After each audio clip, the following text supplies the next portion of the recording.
아무 계획 없이 내 침대 위에 누워 하루 종일 늘어져 있고 싶어. 어떤 건내 이 악물고서 살아가야 하는지 everyday. 사람들은 각자 바삐 살아가는데 그 속에 어울리지도 않는 날 보는 게 차가운 벽에 기대고서 굳어버리길 바랬어 everyday. Now I don't wanna live like this, just like this way. 정식 화면에 날 가둬두기엔 남은 스토리가 더 많아 everyday. Oh no 복잡한 건 skip. 몰래 사는 건 단순해질 때 쉽대. 말처럼 쉽지 않을 거란 걸 잘 알지만 어제 같은 오늘이 와도 Make it a good day, the day. 멀리 아무도 날 찾을 수 없게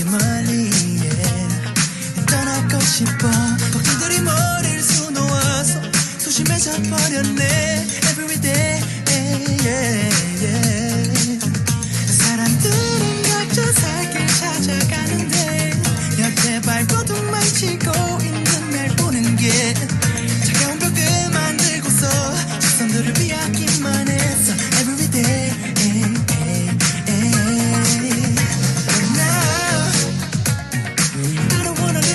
Just like this way 정식 화면에다가 떠들기엔 남은 스토리가 더 많아 everyday oh no 복잡한 건 skip it 몰래 사는 건 단순해질 때 쉽대 말처럼 쉽지 않을 거란 걸 잘 알지만 어제 같은 오늘이 와도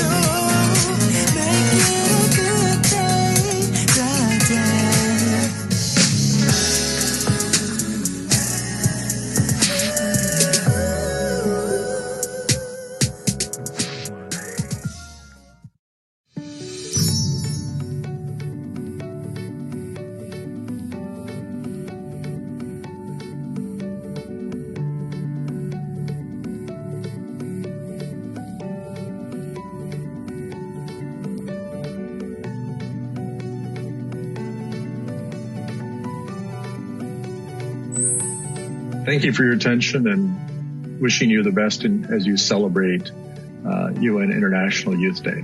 세계의 지속 가능한 발전 목표들에 대한 열정적인 토론과 전 세계 청년들의 역동적인 에너지로 슬기롭게 극복해 주시길 간절히 소망합니다. 여러분들의 도전과 경험을 위해 우리 전라북도 의회 역시 최선을 다해서 지지하고 응원하겠습니다.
Your life is a matinee in a galaxy far, far away. Your debut, it's a sold-out show. Yeah, it's a blockbuster movie. You play the lead role.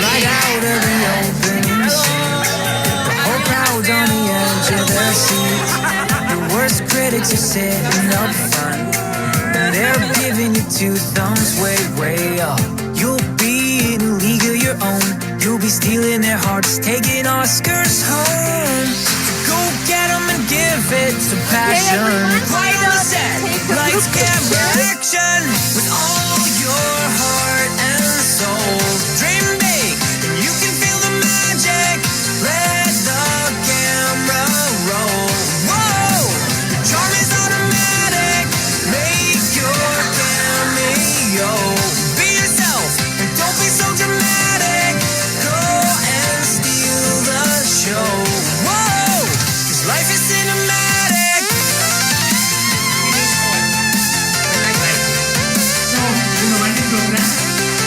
Go and steal the show. Whoa, 'cause life is cinematic.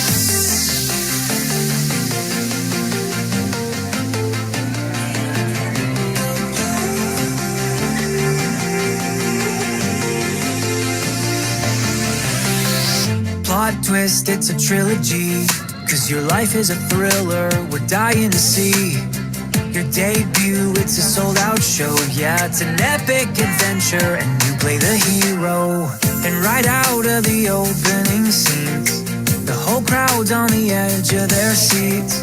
Your worst critics are sitting up front, and they're giving you two thumbs way, way up. You'll be in a league of your own. You'll be stealing their hearts, taking Oscars home. Go get them and give it some passion. Quiet on the set, lights, camera, action. With all your heart and soul. Dream big, and you can feel the magic. Let the camera roll. Whoa, the charm is automatic. Make your cameo. Be yourself, don't be so dramatic. Go and steal the show. Whoa, 'cause life is cinematic. Get a top hat and a rabbit. Work the crowd and make your magic. Turn the lights down low. Your dreams will come true. May the force be with you. Knock 'em dead.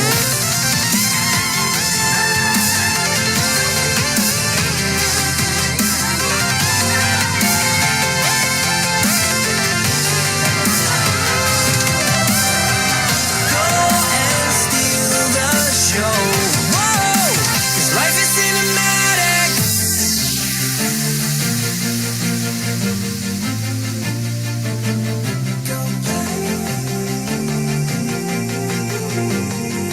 'Cause your life is a movie. Follow your dreams, 'cause your life is a movie. Go get them and give it your all. Follow your dreams, 'cause life is cinematic. All my friends, whoa, come right in. Whoa, all my friends, we can take it all back again. Whoa, put your hands on it. Let me hear you say. All my friends, whoa, come on in. Whoa, all my friends, we can take it all back again. Whoa, put your hands on it. Let me hear you say. Let me hear you say. Let me hear you say.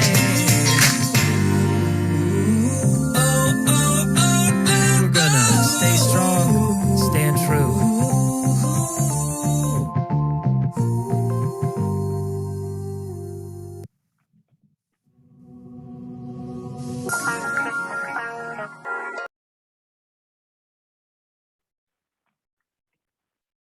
All right. Assalamualaikum warahmatullahi wabarakatuh. Hello, leaders, and welcome to the South Korea Y-SDGs Leaders Week 2021. So to start, I'd like to teach you a little tagline. So I need you to unmute your microphone so that we can do it together. So this tagline is a little cute, I think. So whenever I say to you like Leaders Week 2021, and you should answer it with, "We are the leaders." You got it? Okay, let's try this together. Okay, Leaders Week 2021. You got it. We are Leaders. leaders. Okay, thank you so much. I can already feel your fervent young leaders energy hearing that actually. So thank you so much. As excited as you all are, so my name is Awal and I'm going to be your host for tonight's opening. So ladies and gentlemen, first of all, I would like to re-mention about the South Korea Y-SDGs Leaders Week 2021. So the program is initiated by Studak International and Youth Now South Korea, and also supported by Little Peace Foundation South Korea. So we proudly present the South Korea Y-SDGs Leaders Week to connect youth from all around the world to learn more about SDGs and exchange activities about Korean culture. So the South Korea SDGs Week will include a wide range of SDGs stakeholder voices, showcasing study, SDGs conferences and projects, and also Korean language and culture class. We want all of the delegates to get a new yet fun learning experience through virtual conference and exchange. All right, I don't want to take too much of your time, so let's begin with the welcoming speech from the chairman of the event. So please help me welcoming Mr. Ardian Rahmawan of SDGs Leaders Week 2021. Mr. Ardian Sir.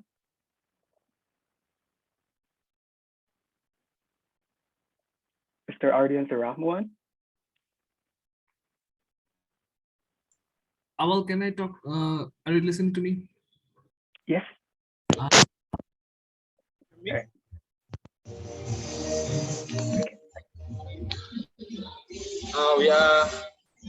I'm really sorry we have a microphone problem, but let me start.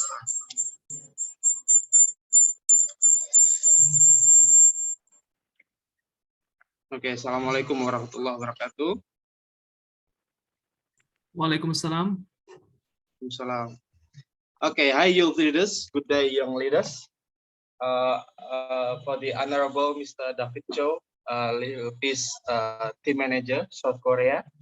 The Honorable Mr. Yoon Min Yoo, the CEO of a global company, and the Honorable Mr. Hanif Marzuki, the CEO of Youth Ventures Malaysia, and our inspiring delegates, young leaders from around the world.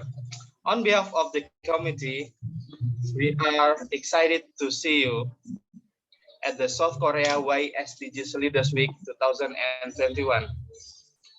The program is initiated by Studak International, Youth Now South Korea, and supported by Little Peace Foundation. We proudly present the South Korea Y-SDGs Leaders Week to connect youth from all around the world to learn more about SDGs and exchange activities about Korean culture. And this SDGs Weeks will attend by 120 youth leaders from around the world, and it will include a wide range of SDGs stakeholder voices, showcasing studies, SDGs conference, projects, and also Korean language and culture class. We want all the delegates to get new yet fun learning experience through virtual conference and exchange.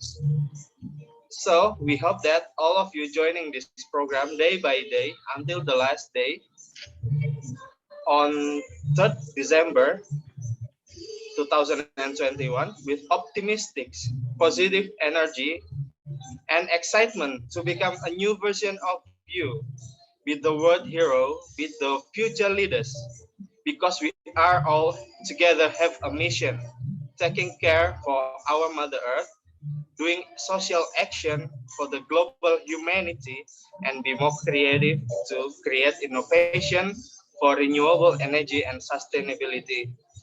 Best of luck to all of you. Stay healthy, and stay happy.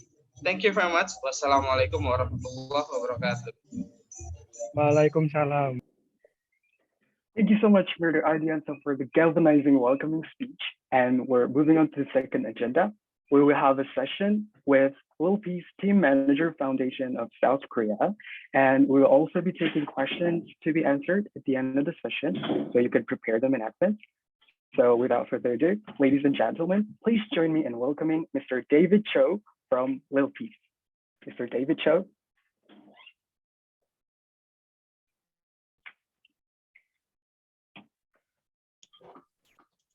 Hello, this is David Cho. I'm the manager of Little Peace Korea. It is an honor to get chance make a speech in this event. Little Peace means little peace creates a new world. Currently, there are various social programs supporting young people in Korea. These kinds of programs mostly support from 6 months to 1 year. Most young people get trouble in sustainability of keeping their business after supporting programs finished. Therefore, most young people who receive the benefits from social program temporarily continues their activities, and most of them quit their activities and look for a job in public servant or large company. Young people is too crowded in capital areas because of a job issue. Relatively, there are not many young people in countryside. Little Peace Korea recommends young people from rural areas a diverse social fund depending on their condition. We also try to build communities which young people can collaborate each other after support finish. To enforce sustainability of young people's business, Little Peace Korea plans 5 steps to achieve our goal. The first step is making social club. Young people in school, such as high school, university, basically student, we help them to carry out their own ideas and solve various social problems in this club. We encourage young people try experimental attempts with their own ideas before they start business, such as analyzing problems, planning projects, operating organization, managing budget. These kinds of things are, we try them to experience all the process in business. Second step is industrialization. We support young people make a real business using their ideas when they tried experimental attempts. We make a governance young people who industrialize their own business can collaborate each other. We try to give them sustainability and stability in their business. Third step is space. In this step, they design their own space and make office, cafe, a co-working place, co-living place, those things. We believe that they can enforce their cooperation by building and sharing places. This can also help each of them keep sustainability of their business. Their solidarity even higher when they live together, when we make a co-living place. First step is village. Based on data and experiences of first, second, and third steps, we dream creating youth village, which people want to live together and work together. We try to make a branding first step model as a human united global town. We call it shortly Hug Town. We want to this village can connect people from countryside to global. Fifth step is city, based on experience organizing various village models. We dream of building a united society. It's kind of concept of city by joining new city development. This is end of my speech. Thank you for listening, all of you guys. Before finishing my speech, I would like to show you 2 videos. One is Little Peace official clip of UN World Youth Day 2021, and the other is, it is one of our third step project we did. It is about place. We build our own place with young people of Little Peace. Let's watch it together.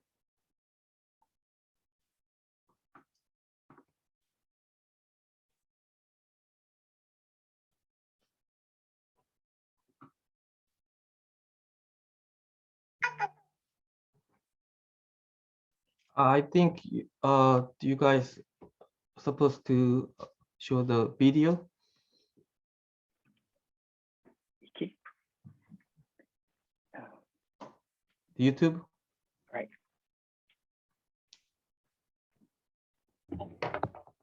시작하기 전에 릴피스 대표님, 김세명 대표님 잠깐 뭐 한국어로 인사하셔도 될 것 같은데 인사 가능하시겠습니까?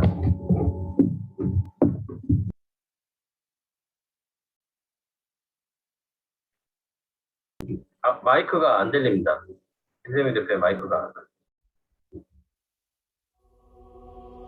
잠시만요.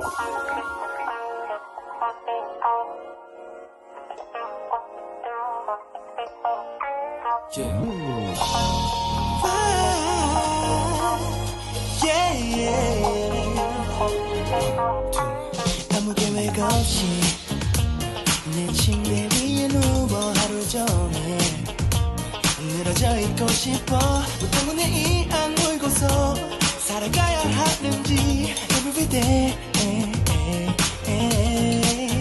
사람들은 각자 바삐 살아가는데 그 속에 어울리지도 않는 날 보는 게 차가운 벽에 기대고서 굳어버리길 바랬어 everyday Now I don't wanna live like this just like this way 정지 화면에 날 가둬두기엔 남은 스토리가 더 많아 everyday Oh no 복잡한 건 skip it 몰래 사는 건 단순해질 때 쉽대 말처럼 쉽지 않을 거란 걸 잘 알지만 어제 같은 오늘이 와도 Make it a good day da day 멀리 아무도 날 찾을 수 없게 멀리 떠나고 싶어 걱정들이 머리를 수놓아서 소심해져 버렸네 everyday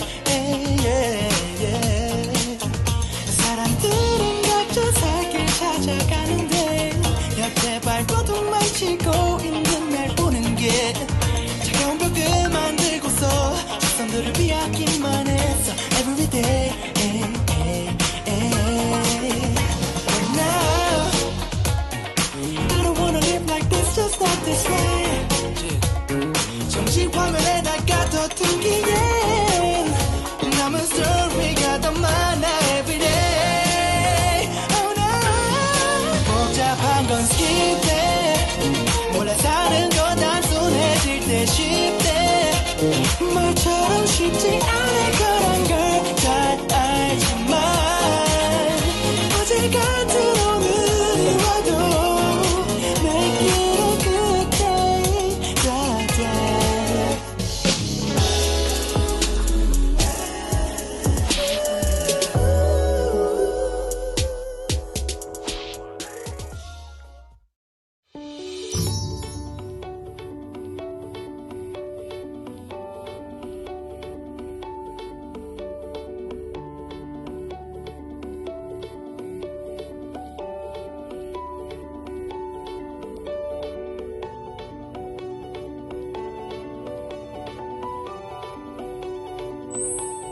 Thank you for your attention and wishing you the best as you celebrate UN International Youth Day. 세계의 지속 가능한 발전 목표들에 대한 열정적인 토론과 전 세계 청년들을 역동적인 에너지로 슬기롭게 극복해 주시길 간절히 소망합니다. 여러분들의 도전과 경험을 위해 우리 전라북도 의회 역시 최선을 다해서 지지하고 응원하겠습니다.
Thank you so much.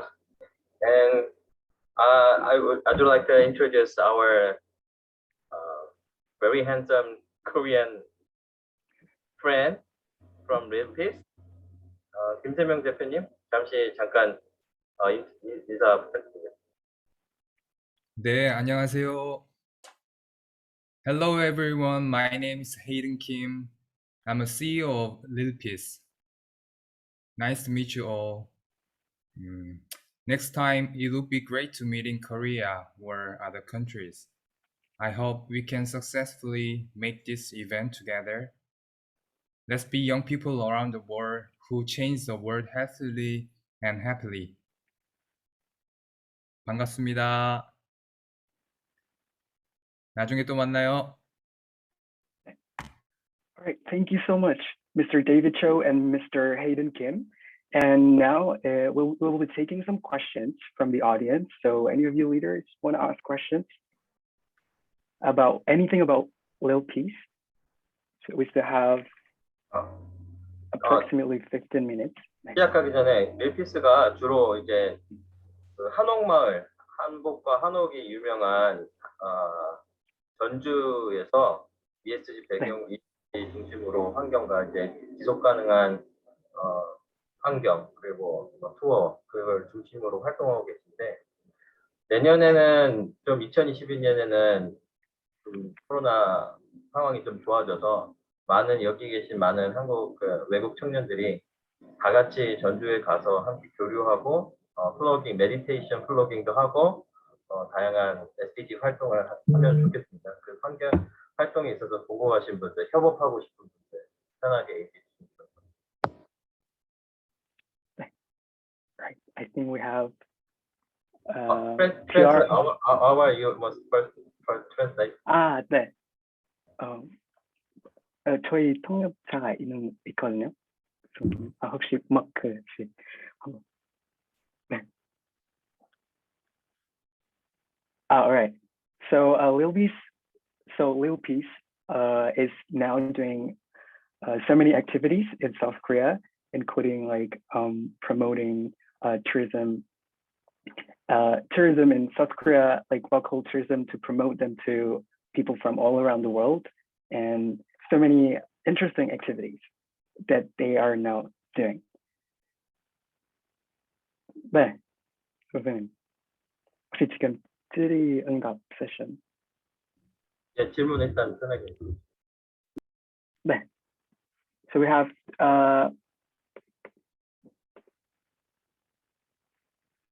Tiara Dewi raising her hand.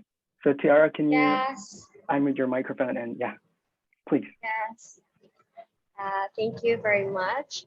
It is an honor for me to listen about Little Peace Korea because I haven't known about Little Peace Korea before, and then I really know and I'm really interested. So my question is, how Little Peace Korea engage youth to contribute in the project? I mean, how about the strategy to engage youth to join the project? Because somehow when we want to make our project, we will think like how everyone could join us. Is there anyone who want to join us? Because other than posting it in social media, how is the strategy for engaging youth to contribute more in the projects? Thank you so much. Thank you for the question. Is it for Mr. David Cho or is it for Mr. Hayden? For Mr. David? It's for Mr. David. All right. Mr. David? 릴피스에서 대답해 주실 분 해주시면 될 거고 한국어로 번역해 주세요. 네. 헤이든 대표님이 하시면 좋을 것 같은데요, 대답을. 이거 질문은 이제 그 네트워크를 어떻게 개발하는 거요 같은 거였는데, 그러니까 질문을 한번 통역해 주실 수 있을까요? 그 질문 내용을 간단하게. 네, Lil Peace가 홍보가 어떻게 하는지 그것에 대한 궁금합니다. 네. 그거 어떻게 많은 사람들에게 알려주는 비결이. 네. 협력과 네트워크를 어떻게 지속 네. 가능하게 어떻게 가시는지. 네, 한국말로 하겠습니다. 네. 저희는 우선 홍보는 주로 온라인 네트워크를 위주로 하는데요. 그 인스타그램하고 페이스북에 스폰서 기능을 활용해서 진행을 하고 있고요. 그리고 저희가 이제 동아리 단계에서 이제 청년 청소년들이 하고 싶어 하는 그런 프로젝트들을 만들어내고 팀을 만들어내는데, 그 팀들이 지금 10개 정도의 동아리가 있는데, 그 팀에다가 또 홍보를 하게 되면 그 친구들이 또 친구들에게 연락을 하고, 약간 이런 소셜 이 네트워크를 활용해서 네, 홍보를 진행을 하고 있습니다. 그래서 뭐 어떤 프로젝트를 하든 이렇게 좀 모집을 할 때 그 적정 인원들은 모집이 되는 것 같습니다. All right. So Lil P is basically using modern social network platforms such as Instagram or Facebook and anything else that we use every day to reach the audience and also to promote their project. So there is no like specific kind of advertisement to them. So they are only using those modern platforms and social media networks that we are using every day to reach the audience. That Thank you so much for the answer. 답장을 해주셔서 너무 감사합니다. Thank you, Tiara, for the questions. And we also have Fahdian Wahyunardi, 10, raising his hand. So Fahdian, yes. can you please unmute your microphone and yeah, you can directly ask. Well, first of all, I'm terribly sorry about this inconvenience because apparently my laptop is having some problems. So my question is for Mr. David. He's already mentioned before about the student club to help other people. But you know, well, since the pandemic happened all around the world, so you know, we have been more stay at home and you know less productive. So when this pandemic is already happened and still happen until today, so how student club in South Korea deal with it? That's all. Thank you. 네. 네, 질문이 좀 LLP에 대한 아닌데, 근데 그때 데이비드 선생님에게 그 판다막으로 인해 집에서 일하고 덜 생산적으로 됐으면 한국 학생들은 어떻게 대우하는지 그것에 대한 궁금합니다. 그건 제가 대답해 볼게요. 영어로 해볼게요. 예. 네, 감사합니다. Yeah, I agree really that idea. In Korea also after pandemic, the people try not to go outside and stay home. Same things happen. So we actually very active when there is no pandemic. We organize a lot of social club to use among students. But after pandemic, it's kind of difficult to get in touch with young people. So we try to do some event such as vlogging, which they can do individually in their lifetime. They can do vlogging in when they leave. So each project can be done even if we are not if we are not get together, we can do some individual project, and we keep 3 weeks or more than about 1 month, and we try together using kind of Zoom, and we try to do it can be offline event, but in online we do some kind of event in online, and we keep try to move on other activities. I think all it's global problem, but we try do something individual project. We give them individual project, and we gather and we try to encourage them. Yeah, I think that's that's kind of we do now. Thank you. Thank you, Mr. David, for the answer. And then we have Nagar Sadiskadi from Azerbaijan. Yeah, Nagar, you can unmute your Hello. microphone. Right.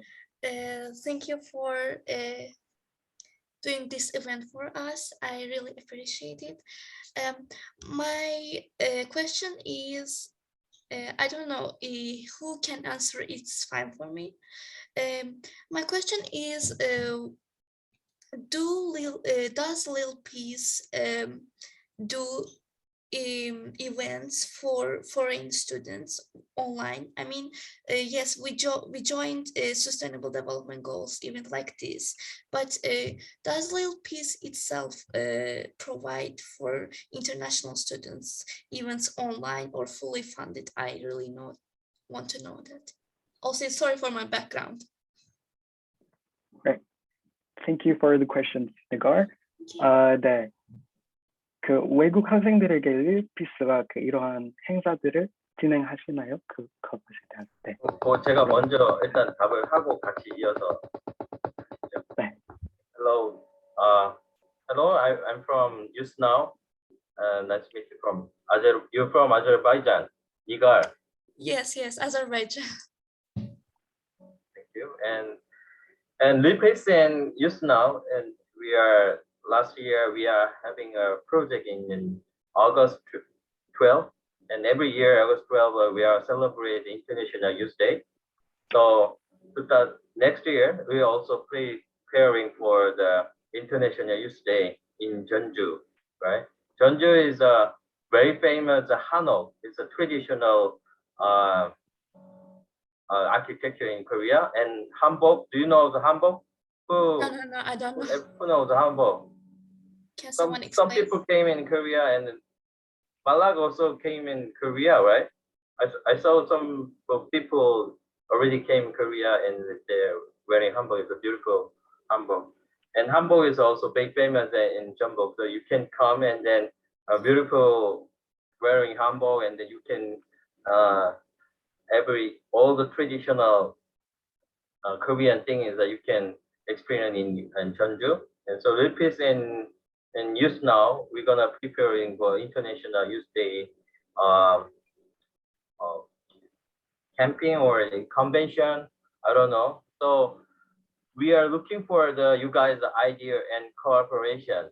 So if you have any, we are International Youth Day this is a global project, and then we are celebrating. So I think you guys have a bright idea, and then a great foundation who has a volunteer program.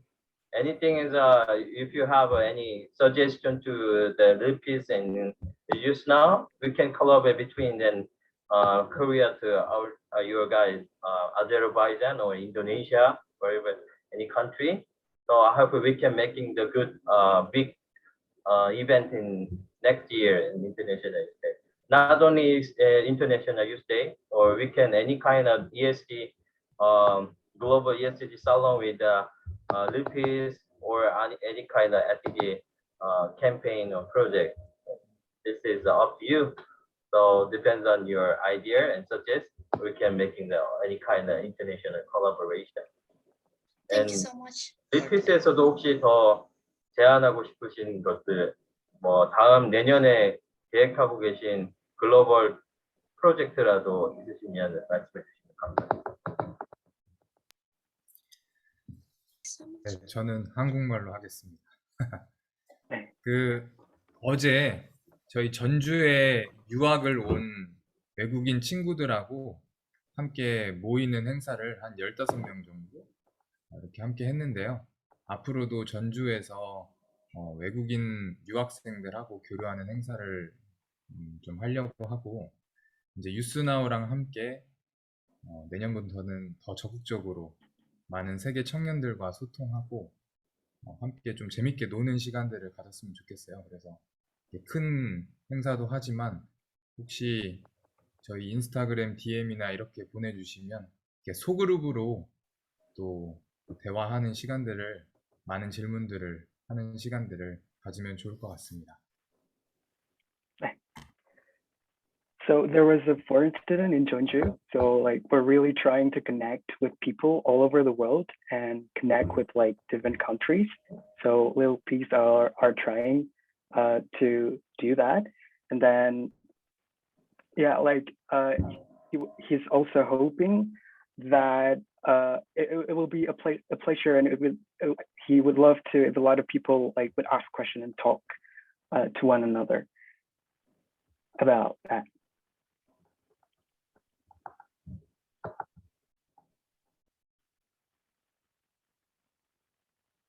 All right. I hope it answered for Nigara. Thank you for the questions. And then we have some other students as well raising their hands. We have Rizal here. Rizal. Hello. All right, Rizal, you can ask the questions now. Okay, 안녕하세요. Hello, I am Rizal Efesus from Indonesia. And my question is, can you tell us about just a little about Lil Peace Korean first project and how people in Korean respond about it? Thank you. 첫 번째 프로젝트에 대한 궁금하고 그리고 그 프로젝트가 한국 사람들에게는 어떻게 느끼는지 그것에 대한 궁금합니다. 네. Probably to Mr.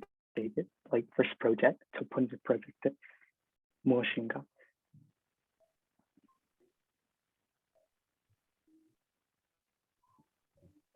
저희가 했었던 첫 번째 프로젝트를 얘기하는 첫 번째 영상 관련해서 첫 번째 영상. 예, 거기 대해서.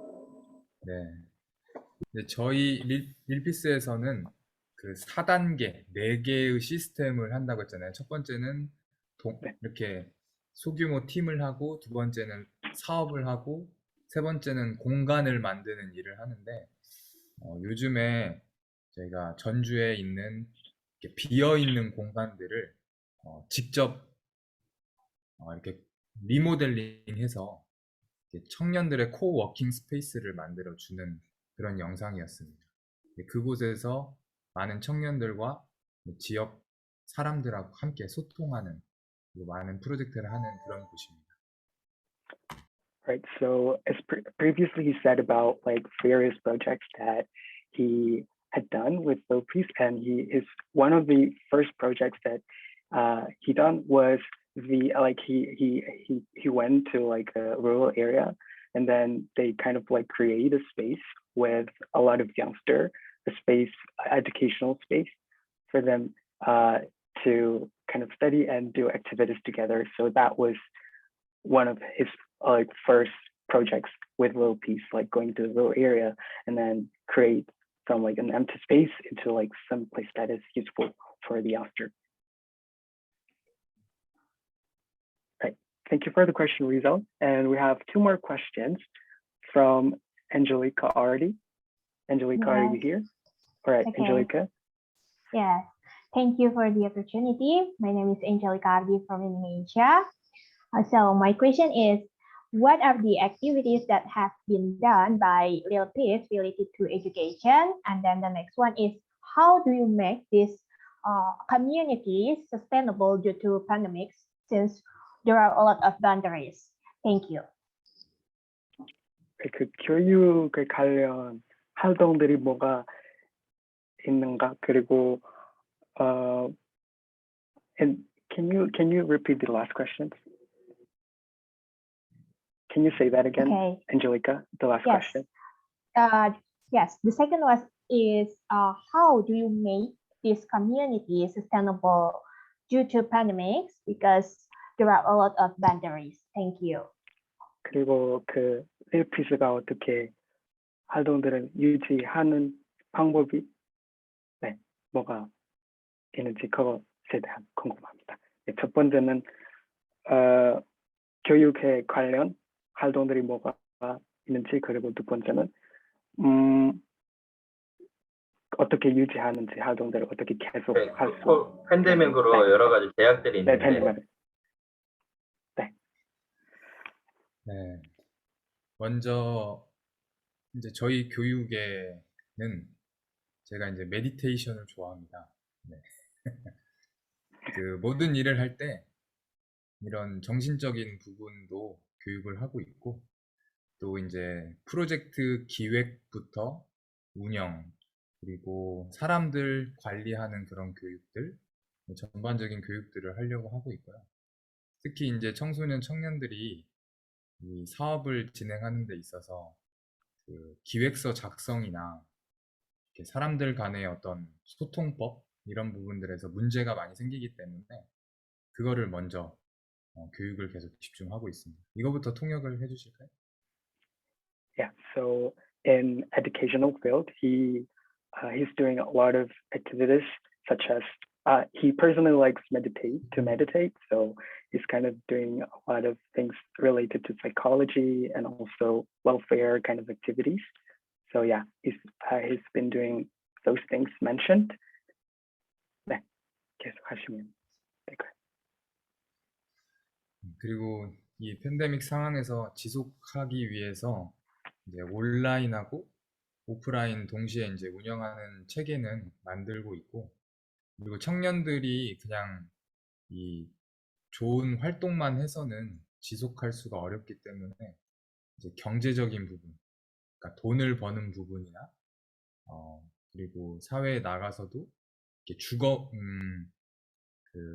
살 수 있는 집을 주는 거, 집을 제공하고 집을 만들고 이런 부분들도 해나가려고 하고, 그런 부분들이 이렇게 좋은 활동과 사업과 같이 사는 게 같이 함께 있는 타운 형태를 만들려고 하고 있습니다. 그렇게 해서 지속 가능성을 높이려고 하고 있습니다. Right. So they're currently working on like online and offline activities to continue doing their project because of the pandemic. Of course, like it's hard for them to do all of the activities offline. So they're also working online, and to keep the organization sustained, they are kind of making like a safe place, like a fun place for the youngster to do activities together. And also they are doing some other things to help them, such as like financial solutions, and like they teach the youngsters about those things, and yeah, to keep the organization sustained. I hope it answered. Thank you very much, Angelica, for the questions. And Thank you so we have much for the our last explanation. questions from Fadira Hanami Wen from Indonesia. Miss Wen, are you here? Yes. All right. All right. Hello, everyone. Thank you for the time. My name is Dira from Indonesia. Can I speak in Korean? Sure. Alright, 저 영어를 잘 하지 않아서 한국말로 질문해 보겠습니다. 자, 일단은 이 프로그램 참여할 수 있게 되어 정말 영광입니다. 자, 저 질문은 단체가 아닌 직접 한국에서 자원봉사를 가능할까요? 그거예요. 네. Right. 네, I will 저희는 translate English first, Okay. and then we can answer. 오케이. Right. She was asking about can she also participate in the like activities that Lil Peas are having, and then she's also she asked also about, is it possible like to participate as a group? Yeah. That group, and then personally, she wants to join any kind of volunteer activity, right? Yes. So is it possible to participate to Lil Peas as a group? 네. 리피스에서 먼저 혹시 그 개인적으로 참여할 수 있는 봉사 프로그램이 어떤 것이 있는지. 유스나우는 그 다음에 얘기해 주실 거죠? 저희는 서울이 아니고 전주여서 전주에 오실 수 있으면 봉사할 수 있는 프로그램은 많이 있습니다. 네. 한국에는 뭐 많이 와보셨을 것 같은데 혹시 전주에 오시면 다양한 봉사 프로그램이 있으니까 친구들 데리고 오시면 제공하도록 하겠습니다. 네, 감사합니다. Right. So you're saying that Little Peace is based on Jeonju, South Korea. So yeah, it is possible to participate as a part of Little Peace as long as they can come to South Korea. And then because their activities are based in here, South Korea. So yeah, he said that you guys can also participate, and there are lots of voluntary activities that you guys can join. All right. So since we have limited times, okay, one more question. Last question from Intan. Can you make it short so that we can move on to the next agenda? All right, Intan. All right, thank you. Thank you for this opportunity. I'd like to ask about where the ideas come from to make a little piece project. I mean, the motivation to make a little piece project. Also, when we can reach out the information about a little piece, because before Mr. DC Kim, if I'm not mistaken, he said that is it possible to Little Piece to make a contribution or to contribute with other people all around the world. So when we can reach out about the information about the Little Piece. Thank you. Thank you for the question. 질문은 Little Piece를 시작하게 된 뭔가 계기 그리고 정보들은 그거 어디서 찾으면 되는지 그것에 대한 궁금합니다. 네, 첫 번째는 시작. 네.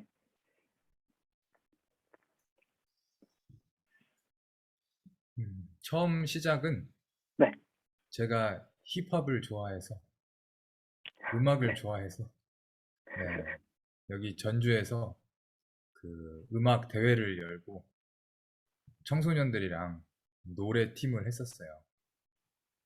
나중에 전주에 오면 함께 힙합을 하면 좋겠고 그렇게 시작을 했던 팀이 제가 봤을 때 청년들이 이게 놀기만 해서는 지속하지는 못할 것 같더라고요. 근데 노는 게 너무 중요하니까 정말 잘 놀 수 있는 그 환경을 유지하면서 좀 돈도 벌고 세상에 좋은 일도 하는 그런 청년들 집단을 만들고 싶다 생각을 해서 시작이 되었고 이제 주위에서의 그런 도움이나 정보는 뉴스나우 우리 그 김동찬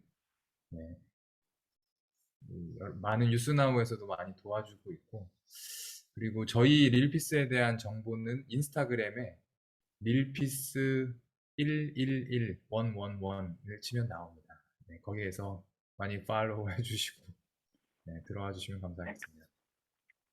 All right. So finally, the Little Piece actually started. So he was starting it as so he was participated in like hip hop team, like music hip hop. Yeah, and then so it was actually started from that kind of community, like music community with like so many young people, and then he kind of wanted to like elevate that into something bigger that can contribute to society more, and then so appeared and popped up that idea to make Little Piece as an organization. And then for the informations about Little Piece, you can actually find them on Instagram. So as he mentioned previously before, it was Instagram. It was Little Piece 111, if I'm not mistaken. So you can find the information there on Instagram. All right. Thank you for the questions. Are we still have one more questions from Nuri? All right. So, okay, Nuri, you can ask the questions now.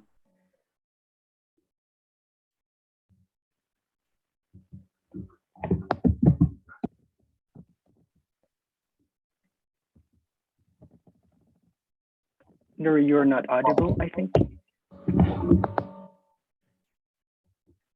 All right, so it seems like Nuri Can I ask a question? has like some technical issues. So I think this is the end of the session for Lil Peace. Once again, thank you very much, Mr. Cho and also Mr. Hayden Kim.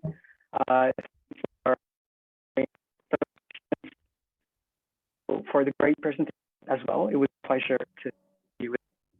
And now it's for Civic International to give an official certificate to Mr. David and also Mr. Hayden as a token of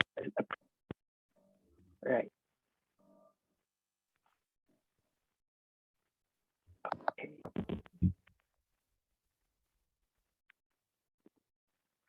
All right, thank you so much, Mr. David Cho, and also Mr. David Kim, also Mr. Dongchan Kim. And then we're moving on to the third agenda. So we will be having a session with the Globo CEO soon. So I'm going to give you a little sneak peek. So Globo is a startup company in South Korea that supports SDGs. And also in this session, we will also have, a question and answer session. So we will be taking questions to be answered. So maybe leaders, you guys can prepare the questions in advance and better be prepared. And we will also have Mr. Mark Cho that will assist Mr. Hyunmin Yu for the presentation as the interpreter. So ladies and gentlemen, without further ado, please join me in welcoming Mr. Yu and also Mr. Mark Cho.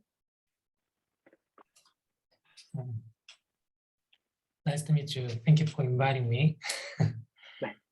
네, 초대해 주셔서 감사합니다. 네.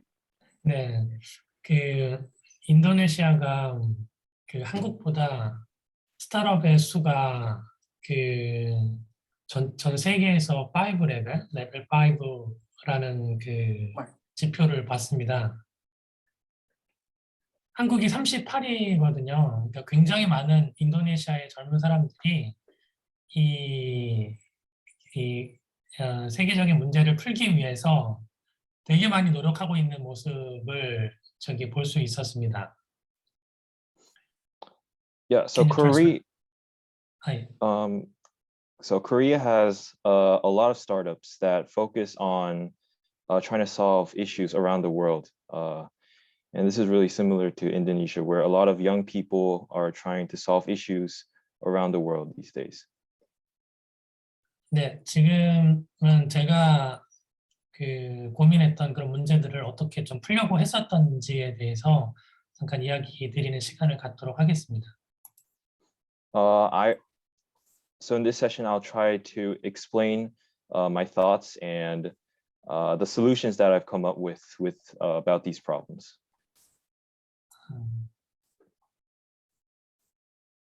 팬데믹 이후에 굉장히 많은 사람들이 이제 비대면으로 이제 진료하는 그런 수요들이 높아졌습니다. Yeah. So due to the pandemic, there's been a heavy increase of online sessions about health and other things.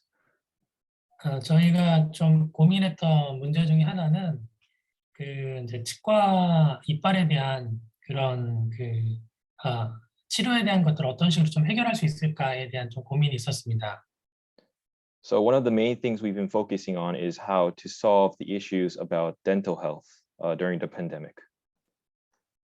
이건 뭐 한국 사례지만 한국에서만 해도 사실 신경치료 이런 것들 하면 $30, $40 정도 수준밖에 안 되는데, 근데 미국 시장에서는 작게는 $300에서 $200 이상의 비용이 많이 드는 것을 좀 알게 되었습니다. So when talking about root canal surgeries and treatments, compared to Korea, which only costs around $30 to $40, costs in the US extend from $300 to $400, which is very expensive. 팀원 중에 한 명이 미국에 유학 중에 이제 이빨이 아파서 병원에 갔는데 이제 신경치료를 해야 된다 그래서 $2,000를 내라고 하는 상황이 있었습니다. 그런데 이 친구는 그 당시 수중에 이제 $2,000가 없었고 가장 싼 치료 방법이 뭐냐고 이제 물어봤는데 이빨을 뽑는 게 가장 싸고 그게 이제 $200로 한다고 그 얘기를 듣고서 그렇게 일을 그냥 그 뽑을 수밖에 없는 상황에 대한 스토리를 듣게 되었습니다. So a story I heard in America, there was a student in America who needed a treatment for their teeth, and it apparently cost over $2,000, which is very expensive, and he didn't have the money at the time. So the doctors told him that the cheapest treatment option would be to actually pulling the tooth out entirely, which was around $200. Yeah.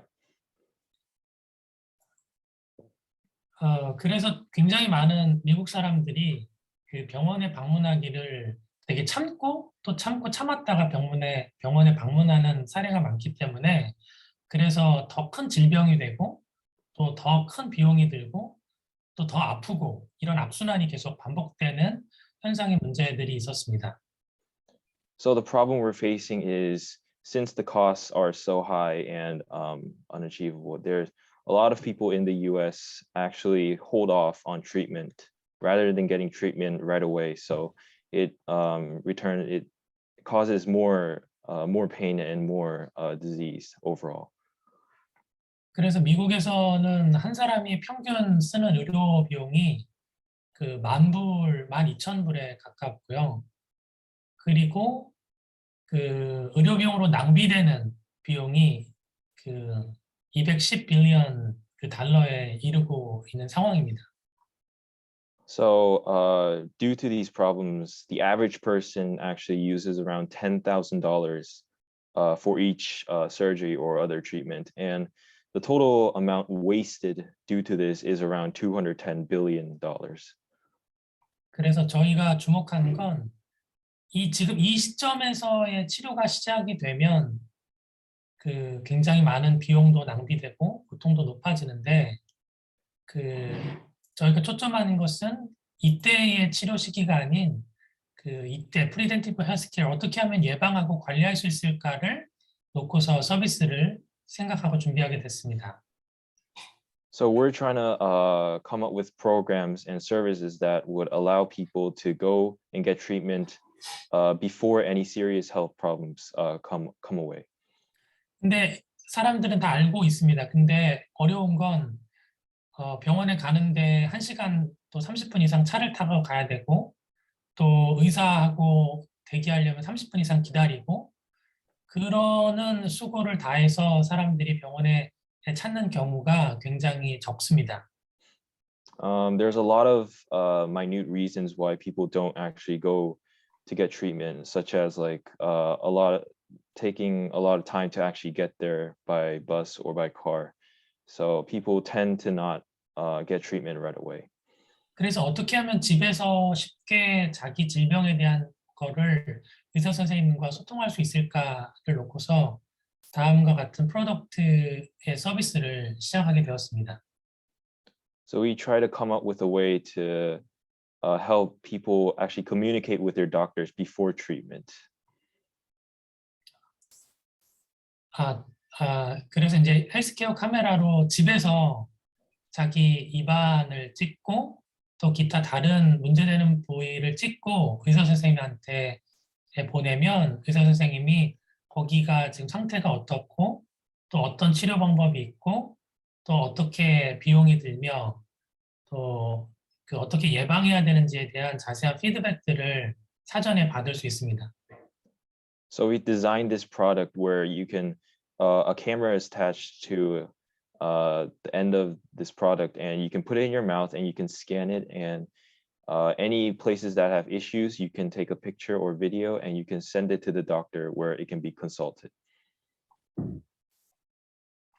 한국에도 치과는 되게 많은데요. 저도 1년에 한 번, 2년에 한 번 치과 갈까 말까 하는 정도인 것 같습니다. 그러니까 아프지 않으면 치과에 방문하지 않기 때문에 굉장히 그 심한 단계까지 가기 전에는 병원에 방문하지 않는 것 같습니다. So along with a lot of other people, I tend to not actually go see a dentist. Usually it's around 1 or 2 times a year in total. 네, 근데 카메라로 찍으면 어디가 깨져 있는지 또 문제가 있는지에 대해서 의사 선생님이 이 사진을 보고서 또 영상을 보고서 그 어드바이스 해줄 수 있게 됩니다. With this product, you can actually scan and get detailed photos about where your teeth and cavities may be. 미국의 75% 10명 중에 8명이 이 페리오돈타이티스, 그 치주염으로 사람들이 그 고생하고 있습니다. Around 75% of Americans have a disease called periodontitis. 그래서 저희는 이 치과 예방의 마켓에 포커스를 둬서 이 프로젝트를 진행하게 됩니다. And in order to reduce and prevent this disease, we're continuously trying to solve these problems.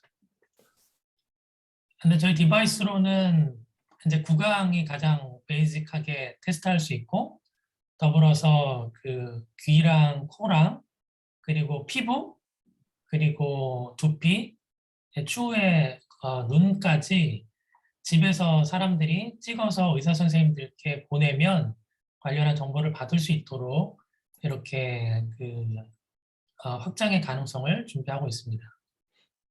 So the main things that we scan for are for cavities, but it is also possible to scan your face, your skin, your scalp, and your nose. And we're working on Wi-Fi accessibility in the future. 네. 그 이제 중이염에 대한 거나 또는 코 관련해서 비염에 대한 거나 이 카메라 헤드가 교체 형식으로 되기 때문에 이렇게 ENT, 그다음에 피부, 안과, 그다음에 이런 질병에까지 미리 조기에 발견해서 할 수 있도록 하는 데 초점이 있습니다. We're focusing on widening the range, the types of diseases we can prevent, such as ENTs, dermatology, ophthalmology, and veterinary cases. 네, 지금 이제 헬스케어는 굉장히 큰 패러다임이 전환되고 있습니다. 이 질병이 터지고 난 다음에는 굉장히 많은 리스크들이 있는데 그 전에 어떻게 하면 사람들이 그 예방하고 또 미리 조기 발견할 수 있는가에 많은 이 산업의 변동들이 있습니다. 근데 저희 변동들이 있습니다. So currently there's a bit of a shift in the paradigm of in medicine where we have to try to prevent these diseases from getting severe before they start to show more severe symptoms.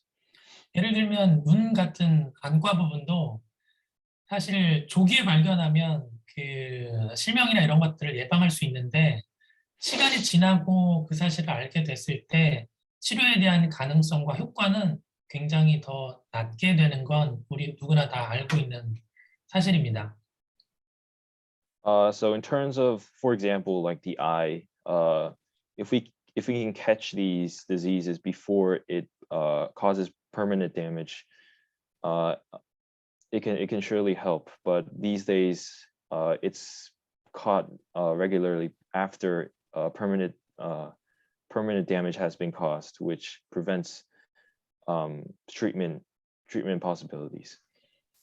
네, 지금 현재 굉장히 다양한 그 의사 선생님들이 이 의료의 이제 사각지대에 있는 사람들한테 어떻게 이런 시스템과 또 더 낮은 비용으로 미리 이 예방하고 조기에 발견할 수 있을까에 많은 열정과 또 아이디어와 또 실행에 대한 내용들을 준비를 하고 있습니다. So currently, these doctors on the screen right now are putting their heart and soul into coming up with ideas and solutions to solve these problems. 저희는 지금 이제 1월 달에 이 모든 서비스에 대한 오픈을 지금 준비를 하고 있고요. 그에 따른 사실 많은 준비와 또 실행에 대한 내용들을 필요로 하고 있습니다. So we're currently on track to open these service centers in January of next year, and we are continuously putting in effort to increasing our productivity.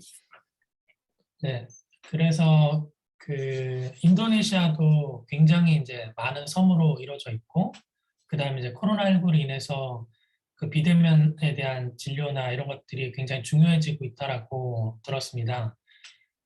여기 이제 굉장히 많은 인도네시아 학생들, 친구들이 같이 있는데요.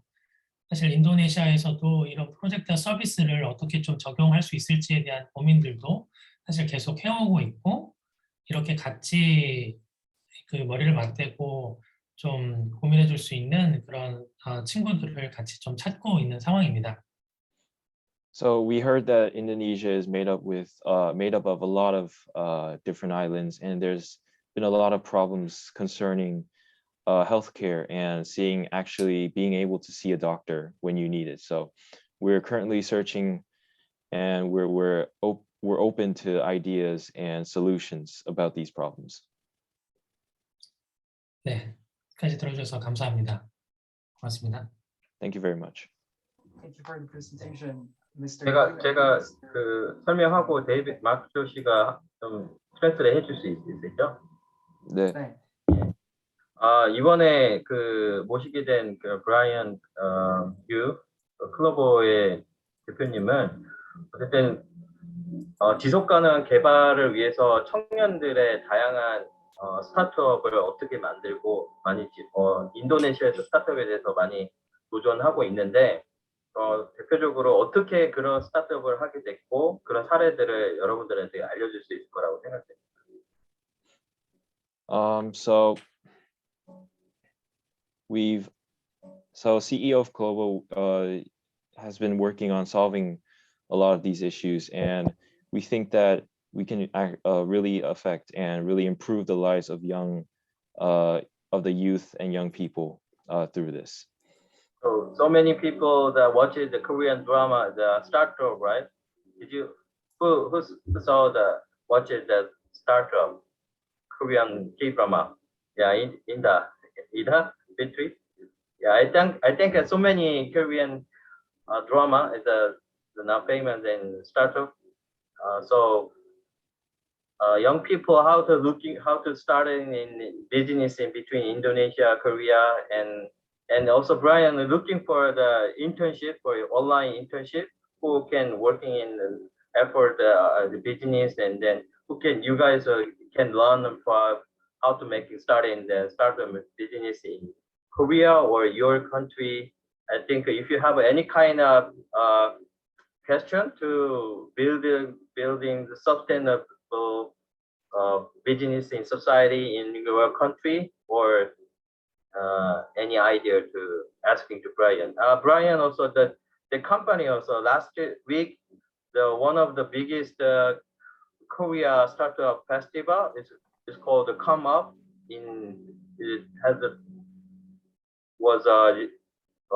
joined in the this company also joined in the festival. This was a very competitive, right? So 혹시 또 브라이언 혹시 더 얘기하고 싶은 일이 있으시면 난 혹시 그 영상 조금 공유해줘도 되나요? 영상보다 먼저 이거 질문. 네. 오늘은 그 사업 비즈니스보다는 어떻게 이제 지속 가능한 개발을 위해서 다양한 이제 비즈니스를 시작할 수 있고 그런 사례들에 대해서 조금 얘기해 주시면 좋을 것 같아요. 네네. 난 미얀마. Yes. Right. Shall I Yeah. begin? Shall I begin? Sure. Yes. Yeah. Nan Mosen. Hello. Can you hear me? Sorry. Yes, you're audible. Yeah. The connection is a bit bad here. Sorry about that. I am really fascinated about Brian project. Shall I call you Brian? Is that okay? If I have to introduce myself, I am a student from Myanmar, and I am really enthusiastic about biotech and healthcare. Kind of like innovative healthcare, the one presented in the presentation. Currently, I am working on a group project with my friends. It's not specifically about the technology project, we currently focus on education. Our intention is to prepare our country for the future of advanced biotechnology. Firstly, we want to share the knowledge, because biotechnology is kind of like people living here are not very familiar with the biotechnology, and it's still new. So first of all, we want to introduce the student and the general public about the biotech by providing contents or articles through social media, and that is our first step. And then we have planned to make kind of like workshop and seminar for knowledge sharing, and we also want to provide education kind of like educational opportunity for anyone who want to pursue academic career in biotechnology. To be honest, I myself is really interested in biotechnology, and it is really difficult here to get opportunity. That's why I create that opportunity. When I heard Brian share about his innovative project, I got an idea to write a content about that and to share on my page. Actually, I still have not launched. We still have not launched our Facebook page. We planning to launch it on coming December. The first of December, and yes, like I said before, we will be starting the project by sharing knowledge.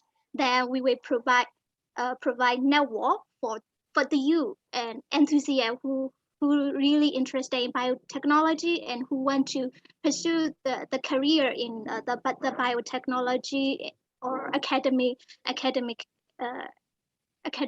pursuit or something like that. What I want to know is that if we kind of like I'm looking for collaboration. If we are just studying, but when we get our project get growing, kind of like can we have collaboration from your collaboration with your project, something like that? Or do you have any idea or suggestion? As we are studying, we don't know much about doing startup or project. We just have passion, so we want to learn a lot from global community. And I'm looking forward the collaboration and network from anyone who joining this program and anyone who interested in biotechnology. Thank you so much. And I am a big fan of Startup Drummer. Thank you so much. Thank you for the question. So to sum up, so you were asking Mr. Brian is it possible for your project to make a collaboration with the Clovo in the future, and if he has any like suggestions for your project? Yes, kind of like yes, kind of like this. If we invite them, if is this possible for them to give us online seminar or workshop or share about his project or something like that, if we have the student or the enthusiast who really willing for his sharing? Right. Dan, first of all, I support Myanmar, and 6 months ago we are having a startup forum with the Korean company with Indonesia student. So 5 Korean startup company are looking for the international student who want to work in an online internship in Korean company. That time was more than 200 international student got a chance to working in Korean company to online internship.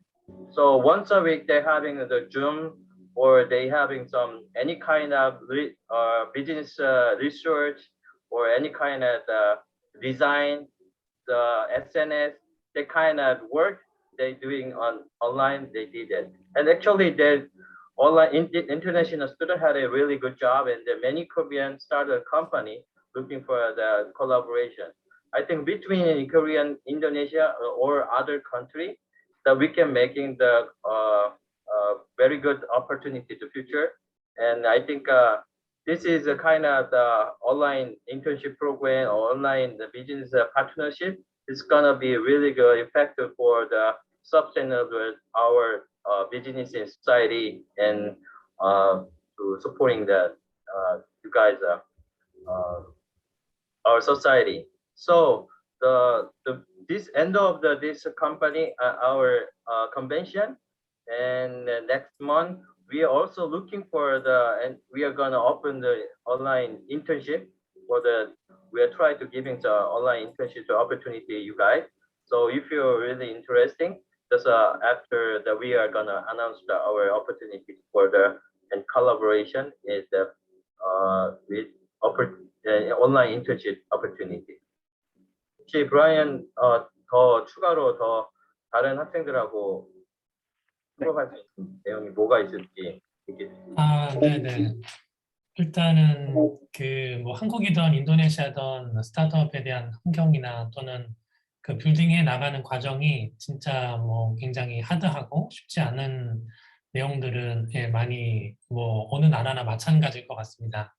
근데 가장 무엇보다 여기 모인 여러분이 준비됐다라고 좀 느끼고 있는 건 뭔가 정말 자신의 목적이 아니고 또 자신의 미래에 대한 고민보다 지역사회에 대한 고민 또는 이 다른 나라 뭔가 좀 더 글로벌한 그런 고민과 가치들을 이렇게 찾고 또 준비하고 있는 게 굉장히 중요한 이 프로세스 과정이라는 생각이 들었습니다. Okay, so Mr. Brian added that especially like startup, now that he is doing he's trying to reach Indonesian market, and also it is kind of hard for him to kind of reach in this pandemic situations right now. And of course, like he said that it will be very good for startup companies just like Globo to collaborate with so many like young people organization, to collaborate with them to make an impact to the society, to the community. It is actually one of their missions, their startup missions, not only to doing it for the sake of the company and market value, but also social value that he wants to make as an impact to the society. So basically, like he was trying to say that Globo as a company, a startup company, he cares also about the society, and he would love to collaborate with young people, just like Nun also that she has a project and he wants to collaborate with startup companies, and I think Globo is open to that opportunity. 네. 그래서 뭔가 메디컬에 대한 정보나 또 다른 지식이 없어도 이런 고민들 또 생각들이 있는 학생들과 여러 가지 많은 콜라보레이션, 협업을 하고 싶습니다. 네.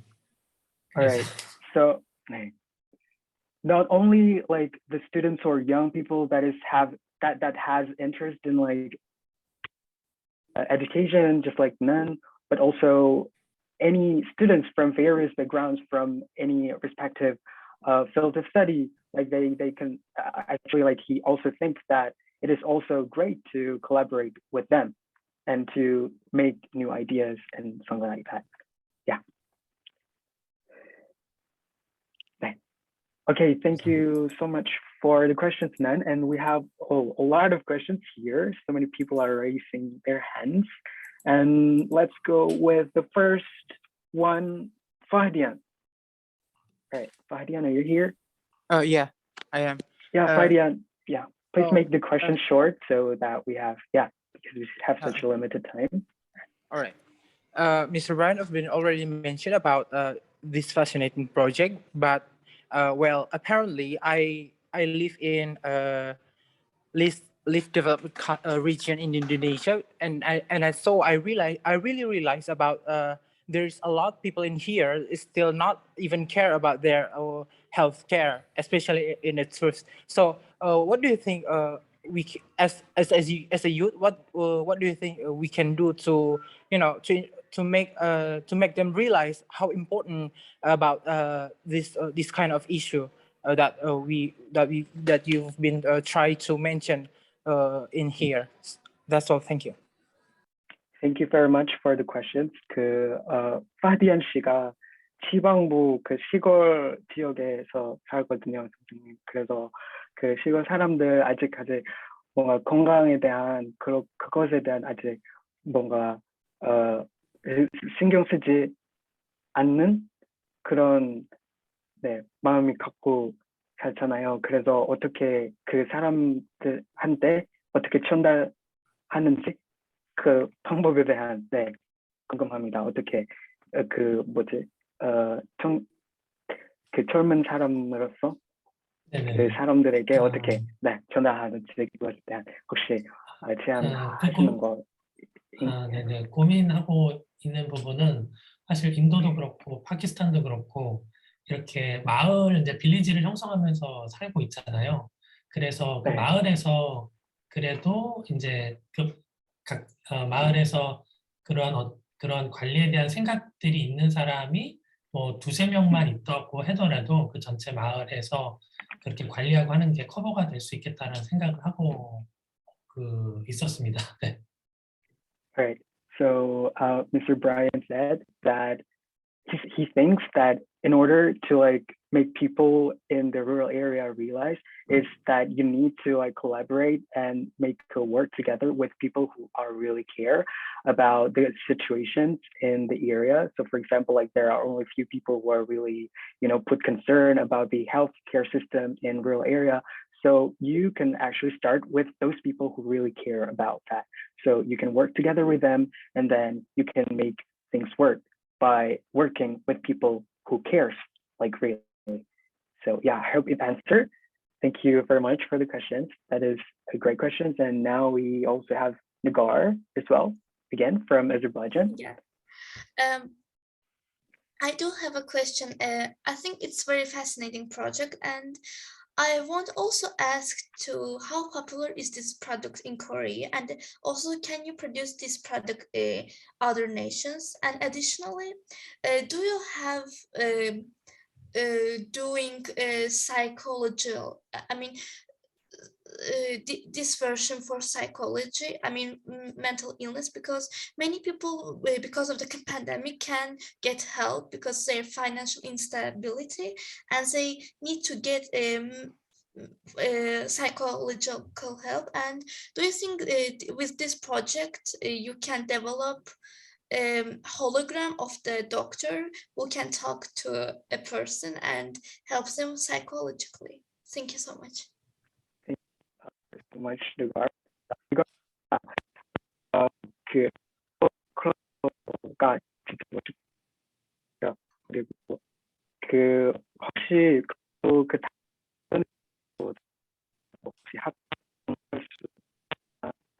그것도 물어보고 그리고 제가 다 끊겨서 나왔어요. 지금 아마 마이크가 지금 배터리가 되는지 아마 소리가 안 돼요.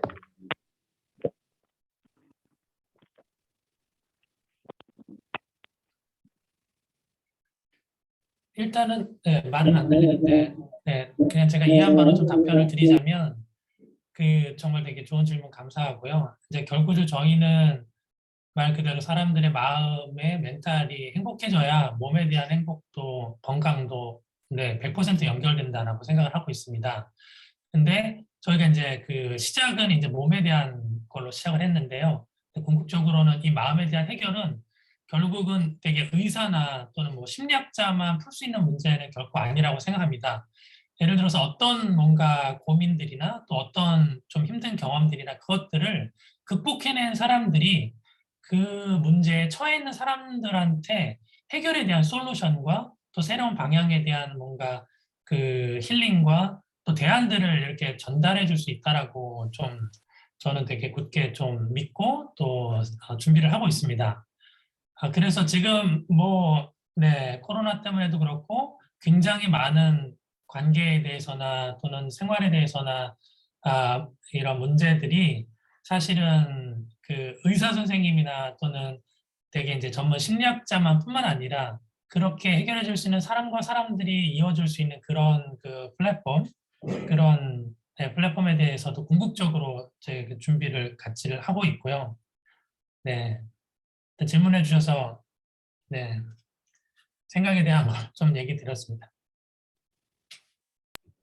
아왈 씨 목소리가 안 들립니다.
We can't hear your voice.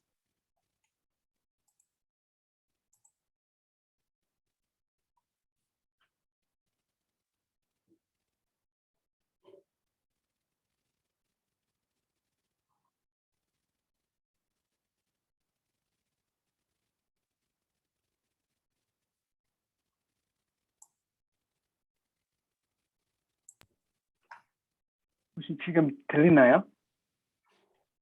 네, 들립니다. 네. All right. So Mr. Brian said that, of course, in the future, he also thinks the same way. Like he wants to also make a product in the future that is related to the mental health and mental illness, because he also thinks that in order to have like a physical healthiness, like we need also a healthy mental as well.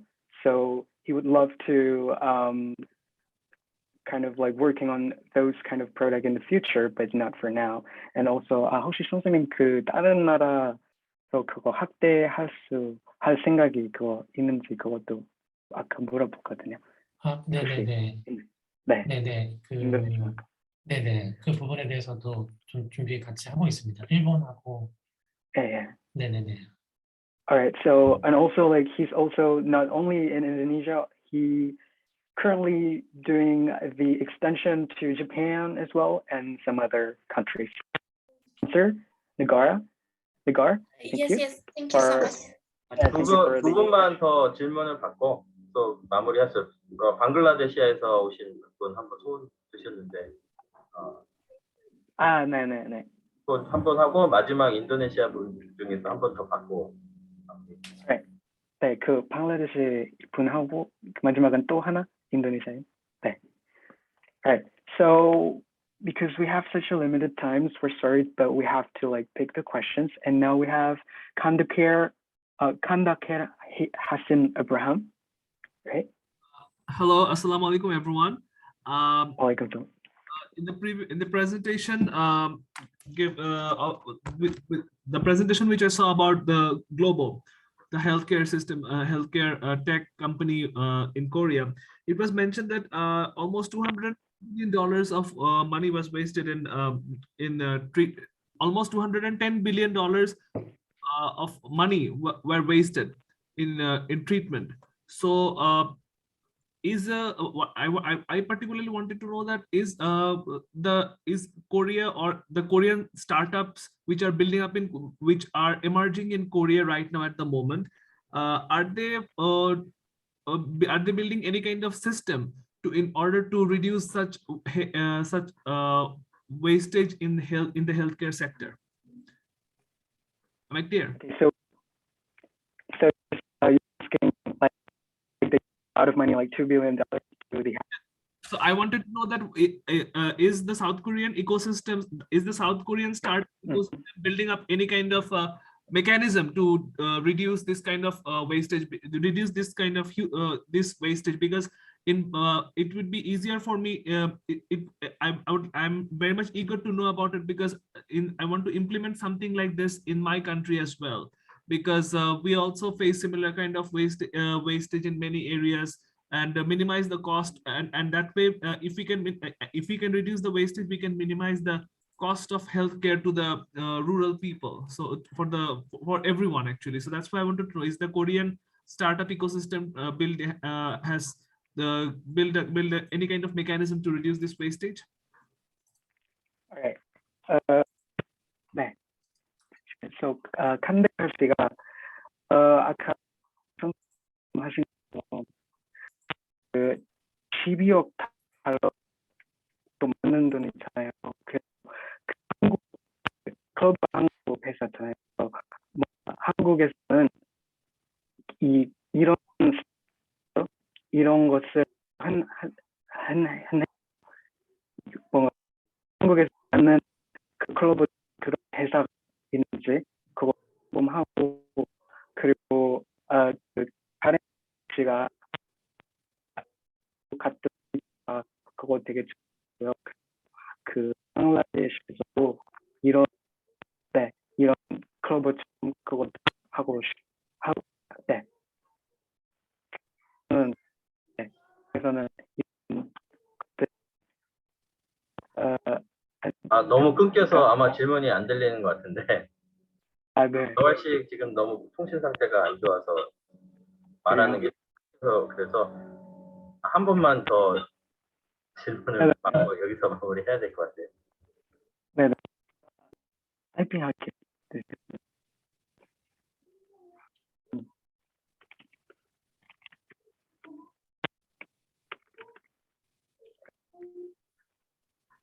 자, 네.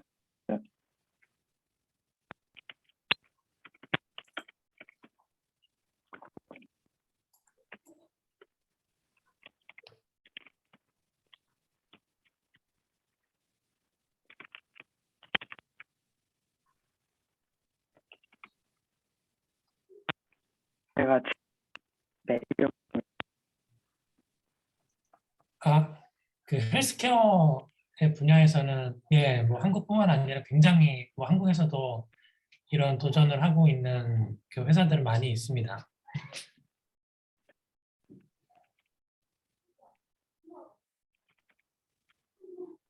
네.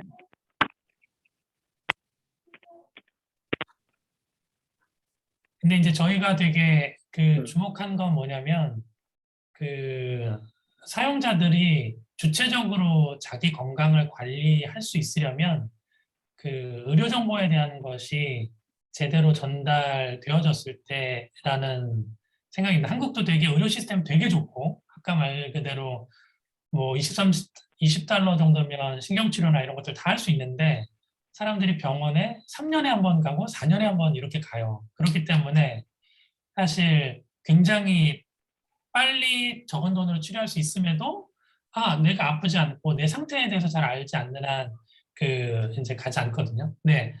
그래서 질문해 주신 것처럼 정부의 응원도 되게 많이 있습니다. 근데 아마 인도네시아가 한국보다 더 많이 있다고 들었습니다.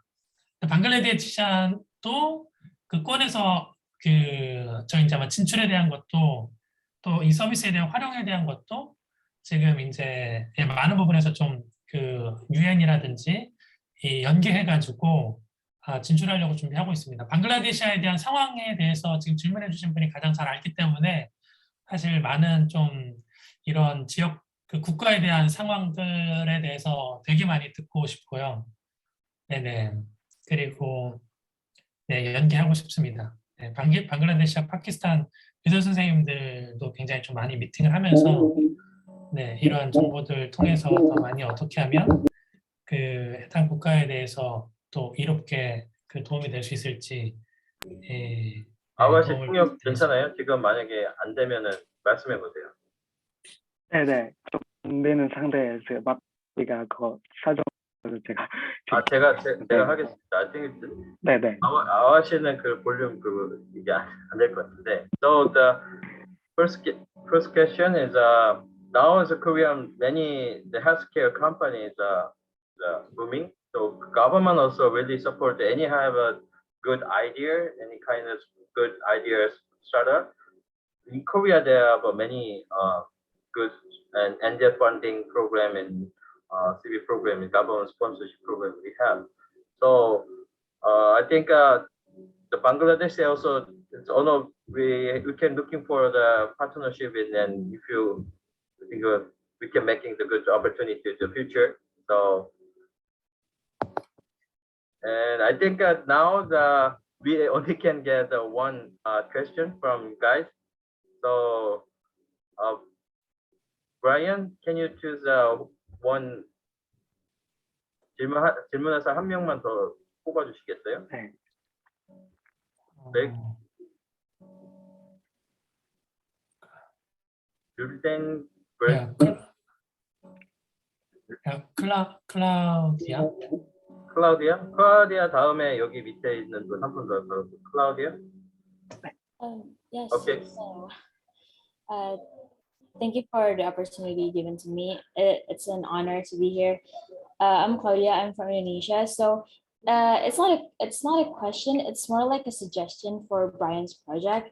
So, hearing about your project is it's really fascinating, and it's, if I'm not mistaken, that earlier you mentioned about that this tech can help people to consultate with a doctor without actually have to be there physically. So my suggestion is that I currently both of my parents work at Papua. As we all know that Papua actually deals a lot with a lot of problems, especially when it comes to medical help. There's still not a lot professional medical help there. So hearing about Brian's project, I think there's this new expansion district at Papua, and the district name is Manokwari Selatan. And my father actually is a vice regent there. So when I look at the environment and how the people at Manokwari Selatan live, it's actually they needed professional medical help. And like you mentioned earlier, when it comes to dentist or a medical care, is actually kind of expensive. And looking at their economics of the people, they are what can I say, that they don't have that much of money to go to an actual doctor. So my suggestion is that, do you think it's possible to launch your project there in the near future, thinking that this new expansion era really needs professional help when it comes to especially when it comes to medical help? I think your project is can help a lot in their medical area. I mean, thank you for. 클라우디아 씨 부모님이 그 파푸아이라는 지역에서 예 하신대요. 네, 거기서는 뭔가 그거 디벨롭 하지 않는 지역이라서, 그래서 그 클라우디아 씨가 그 이런 글로벌 하는 거 그것도 잘 맞는다고 생각해서, 혹시 파푸아에서 그거 확대할 수 있는가, 그것에 대해 궁금합니다. 네, 물어봤습니다. 방금 네, 파푸아. 칸다커 씨가 방글라데시아에 대한 고민하고, 그다음에 클라우디아 씨가 이제 파푸아에 대한 고민들이 사실 그 지역에서 가장 어떻게 하면 할 수 있는지에 대한 그 방법을 아는 사람이 있으면 사실 그 지역을 택해서 그렇게 서비스를 개시할 수 있습니다. 네, 그렇기 때문에 제일 중요한 건 그 현지에 대해서 어떻게 하면 다른 사람들이 이러한 도움들을 받을 수 있는 가장 빠른 방법이 있을까라고 지금 생각하는 분들이 계시면 그 지역을 타겟으로 정해서 그 가장 먼저 서비스에 대한 것을 진행할 수 있습니다. Right.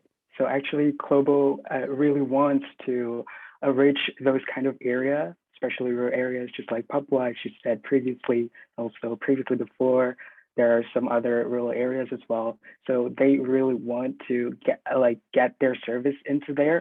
But first of all, like they need to find a way to reach there, because to reach like rural area, like of course there must be like a human proficient like human resources, and also there will be, you know, like needing a lot of people to actually make it happen to work in there.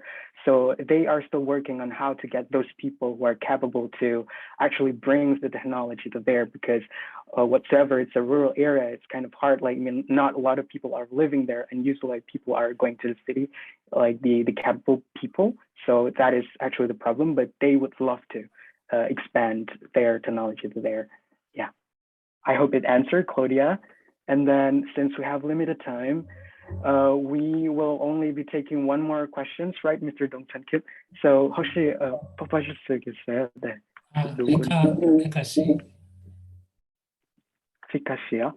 네. 자, 이카시 하기 전에 한마디 좀 더 해야 될 것 같은데, 그 네. SDG를 우리가 지금 다 그 목표로 하고 있고, 어쨌든 각 지역의 헬스케어 문제는 방글라데시아나 파푸아나 다 다양한 그 루럴 에리아에서는 다 굉장히 주요한 이슈 같아요. 그래서 오늘부터 이런 인사이트를 넓혀서 남은 기간 동안 다 같이 어떻게 하면 지속 가능한 발전을 위한 그런 헬스케어 문제를 위해서, 당연히 지속 가능성을 얻기 위해서는 경제적인 지원과 스타트업 아이디어와 그런 것들이 더 적극적으로 협력해야 된다고 생각해요. 그래서 오늘 그런 것들을 인사이트를 열어서 다양하게 좀 더 지속 가능한 발전과 지원을 얻을 수 있는 아이디어들이 더 많이 나왔으면 좋겠습니다.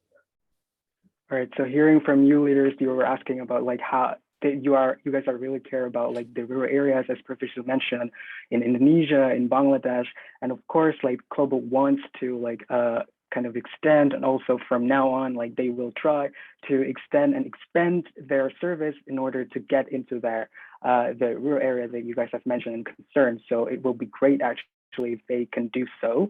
So we hope that in the future it will be that there will be those kind of facilities that can help people, and you know, like that is a thing that is impactful to the society, and we hope that it will happen soon.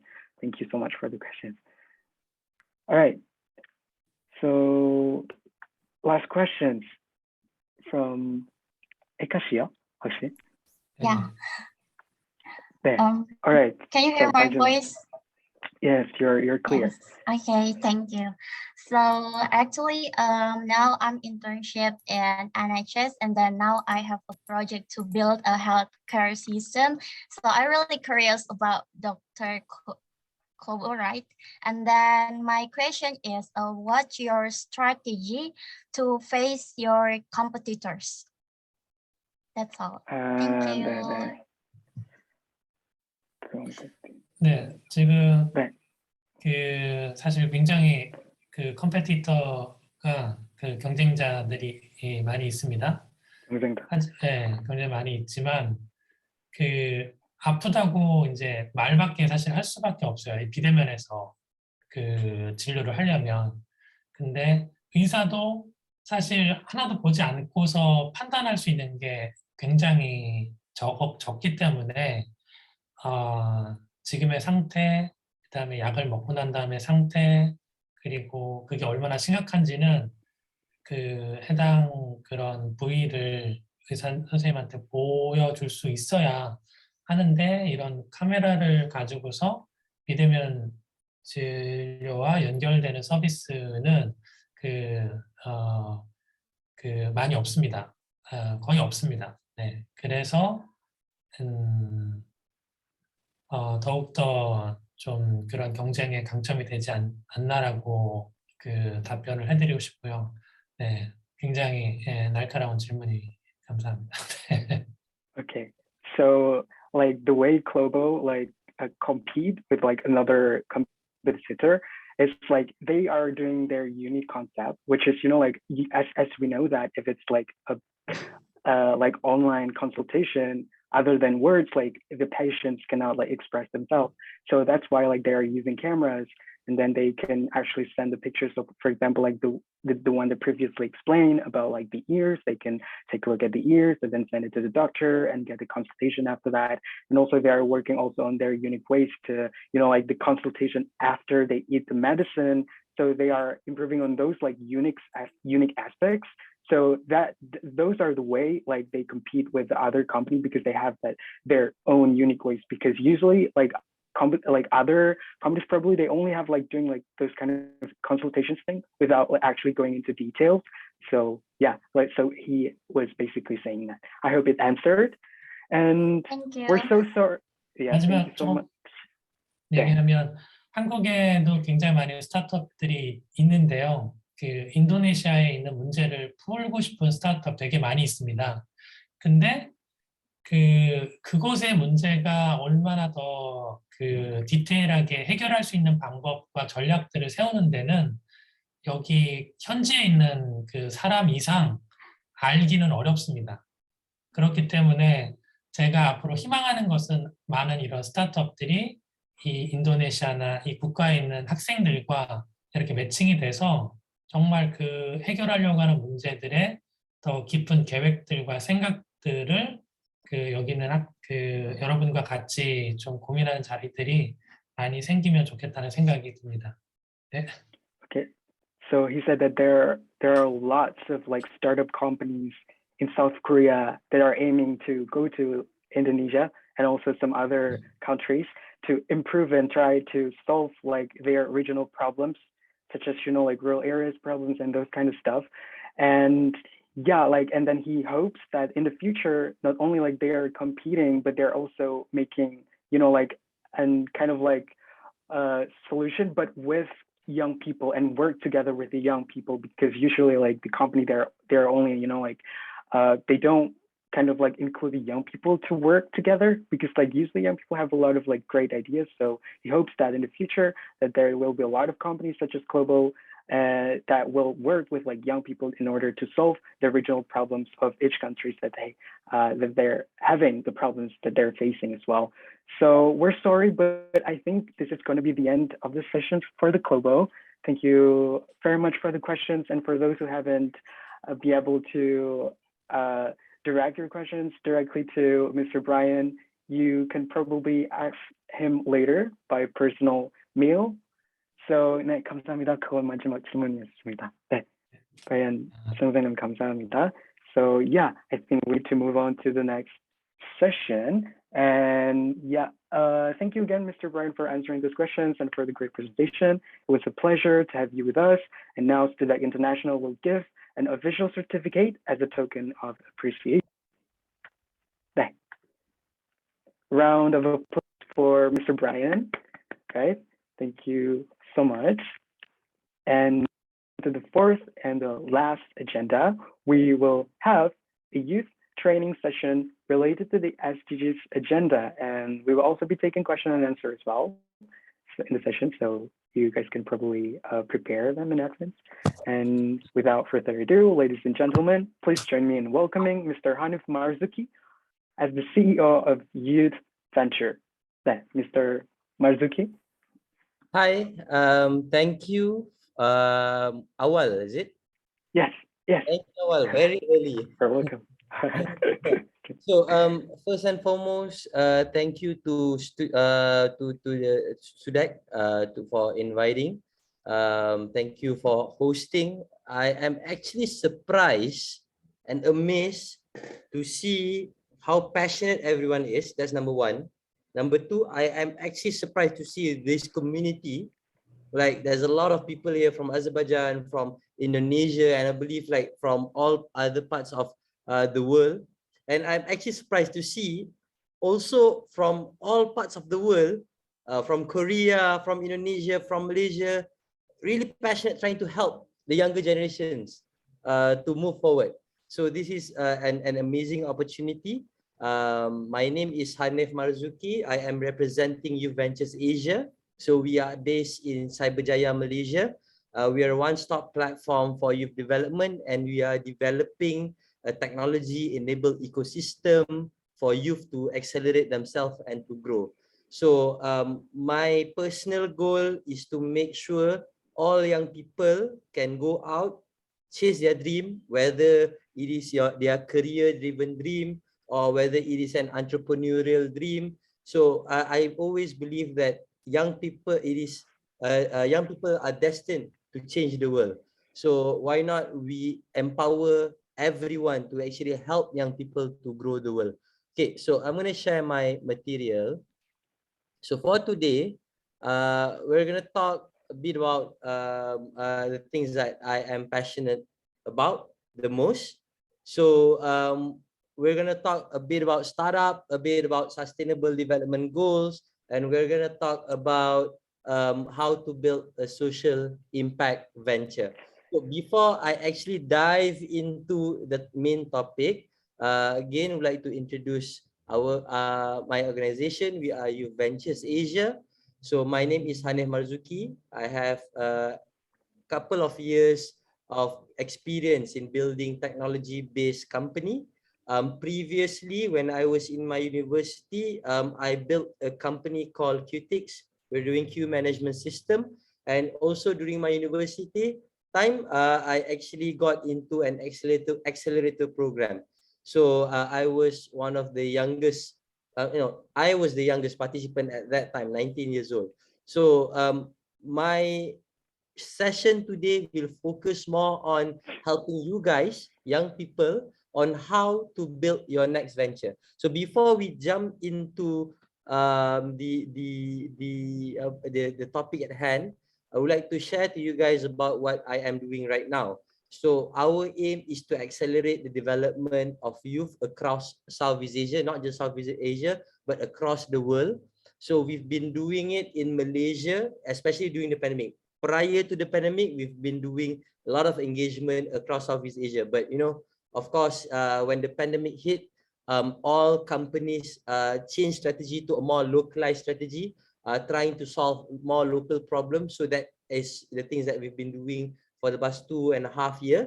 So we've been helping young people in Malaysia to start up technology-based company or social impact-based company. And we've been doing it quite intensively. So by next year, we are aiming to go back out, because we believe that we've got something here, and we know that we can help young people across Southeast Asia. So again, so for my session today, just be mindful of one thing. This is a safe space for you to share your ideas.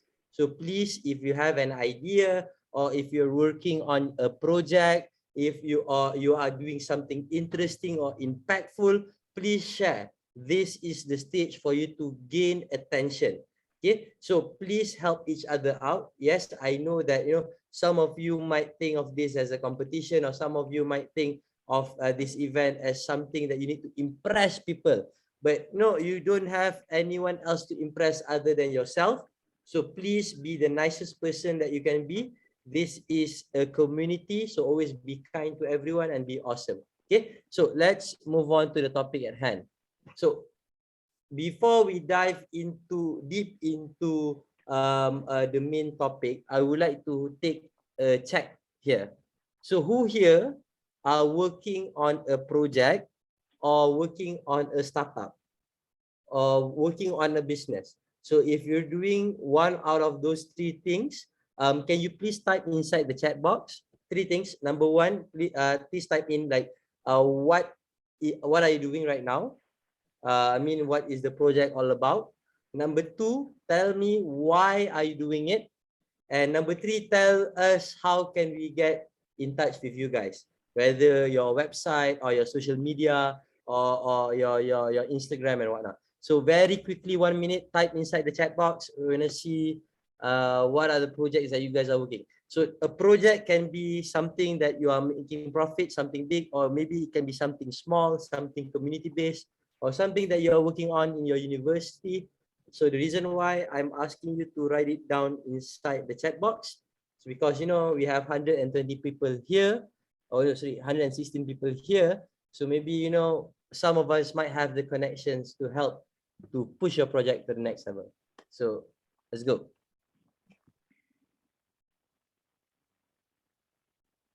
Okay, so we have Nigar from Azerbaijan. It's not a project, but they want to interview with the students about childhood habit. So if anyone here who have any interest in sharing your childhood habits, please contact Nigar. She's interested in actually reaching out to those who have interest in sharing their childhood habit. Very interesting. Thank you for sharing.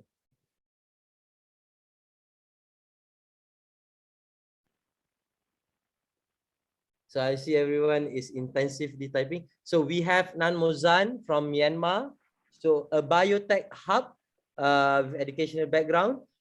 So to support and provide opportunities for Myanmar students to pursue academic career in biotechnology. So if you guys have any connection, or if you guys have any project, or maybe if you guys just want to know more about the projects, the projects of Biotech Hub, please reach out to Biotech Hub at biotechhub.mm@gmail.com. So this is very, very interesting. So we see people sharing your projects. So the reason why I'm asking you to share your project is because first and foremost, I would like to understand your current situation right now. So I believe most of you here want to do something, want to start something. Oh, okay. So wait, just pause that. So we have Panji here. He have a friend. He and a friend received state scholarship, created a community to distribute clean waters to drought areas. So you can go to Instagram, I believe, Ian in Surakarta. Sorry if I butchered that, but you can go to there to hit him up if you have any thoughts on clean water project. And we have Nuruddin from Algeria. So co-founder of Witty, a startup specialized in teaching language. Wow, this is amazing.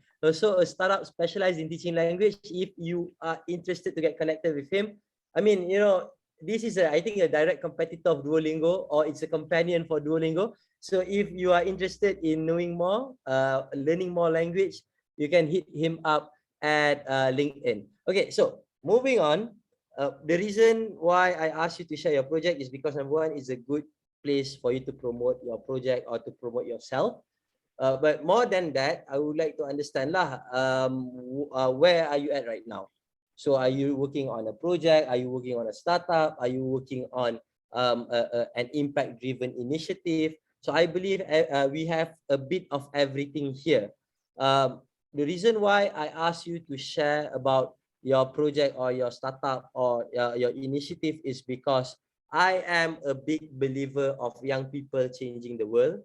And I believe that one of the ways for young people to change the world is via entrepreneurship. So what is the difference between businessman and entrepreneurship? So one of the key things, one of the key difference of a businessman and an entrepreneur is an entrepreneur starts something unique, start something different, start something that can solve the world's problem. So that is the mindset that you need to have. If you're a businessman, mind you, being a businessman is good. Is not, there's it's not wrong being an honest citizen, building a big business, paying tax. But I'm just encouraging you guys. So if you want to make money, why not just jump into entrepreneurship? If you want to help people, why not just jump into entrepreneurship? If you want to start a project, be it a project with your friends, your community, or if you're doing a project in your university, why not try to turn it into an entrepreneurship project? I will always tell people that why you should be an entrepreneur when you are during your student time is because if by the slightest chance that you fail your project when you are in your university, people will just say, oh, he's just a university student who failed doing his business. That's it. Nothing scary. So unless if you have graduated and you wanted to start a business, so that is a different story. So my point here right now is young people need to go out, be more entrepreneurial, venture into entrepreneurship, whether you want to start something that is profitable for profit or something that is for impact. So what are the difference between businessman, entrepreneur, and salesman? So I don't know whether you have Herbalife in your country or you have Kowe. So there's, I mean, again, just to be clear here, I have no quarrel with people joining being a salesman or being a businessman or being an entrepreneur. I'm just here trying to share to you what are the difference and what are the key steps that you can take if you want to take the entrepreneurial route. So for example, salesman, it's a person who is selling other people's product. A businessman is a person who started a company to grab opportunity, to grab business opportunity, or to make money. An entrepreneur is an individual who actually take a problem and try to turn it into a solution. So turn it into a solution, and why you need to monetize on the solution, it's because at the end of the day, you need to create a sustainable solution.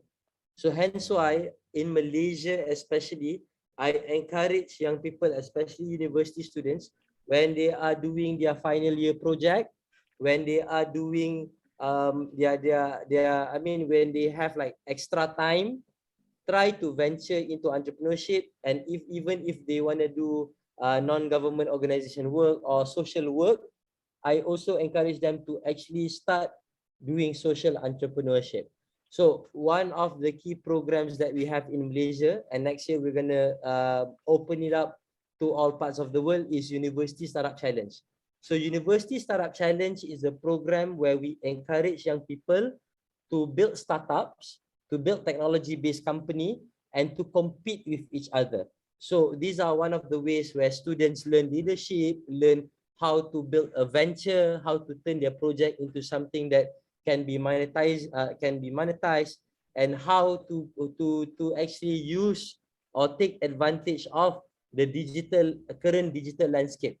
So why we encourage people not just to be an employee. So again, there's there is not wrong for you to become an employee. What we want is, if you were to be an employee or if you want to be an intern, you need to be an entrepreneurial intern, or you need to be an entrepreneurial employee. So what do we mean by being an entrepreneurial employee? You need to, number one, have passion, and you need to also help your employer or help the company that you're working with or interning with to solve their problem. You need to fall in love with the company that you are working with. Fall in love with the solution that you are pushing. So I believe even our friends in Korea here, he is running a startup company. He is trying to expand. He is trying to see whether he can tap into the power of young people across Southeast Asia by getting them to intern with his company. I believe that he would want his intern to love the product as much as he do, and he would want his intern to actually love the problem that they are solving as much as he do. So my point here is, regardless of you being an employee or being an entrepreneur, you need to have that entrepreneurial spirit. So let's like chill and cool down. So just roughly tell me inside the chat box, A, B, C, D, E, F, who do you think here is a social entrepreneur, or which company here is a social entrepreneur company? So we have Noruddin saying F, Huda also saying F.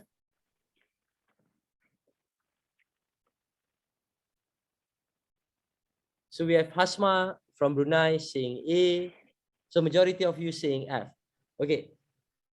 Basically, if you look at the business landscape today, not just in Indonesia or your country, but this is happening across all parts of the world.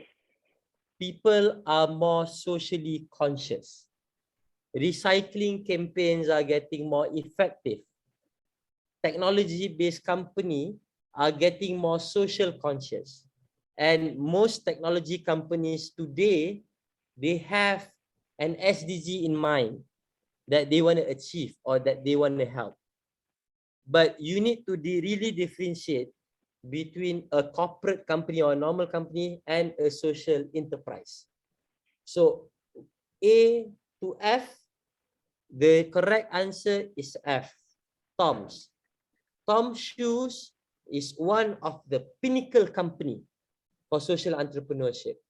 If you look at the initiative that they are proposing to help people, some parts or people in some parts of a least fortunate country or third world country to get access to education, their effort is beyond what they actually are doing in terms of business wise.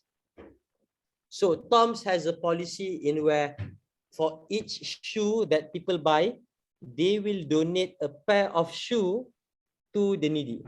So the concept is very simple for them. A pair of shoe, it doesn't literally means a pair of shoe. It can mean an opportunity for young people to actually grow, to actually get access to education, to actually dream beyond what they can have or get beyond what they have right now. So Tom's is an example of a social entrepreneur. So you might ask me, Hanef, what is the difference between a normal company and a social enterprise? So we will get into that. So social entrepreneur, as compared to a traditional entrepreneur, they are motivated with social gain. They are impact driven. They are highly, just like traditional entrepreneur, they are also highly creative. They have high high drive. They but one of the key things or one of the key difference that they have between traditional entrepreneurs is some of them, I'm not saying all of them, some of them are not motivated by financial gain. I'm not saying that it's evil being motivated by financial gain.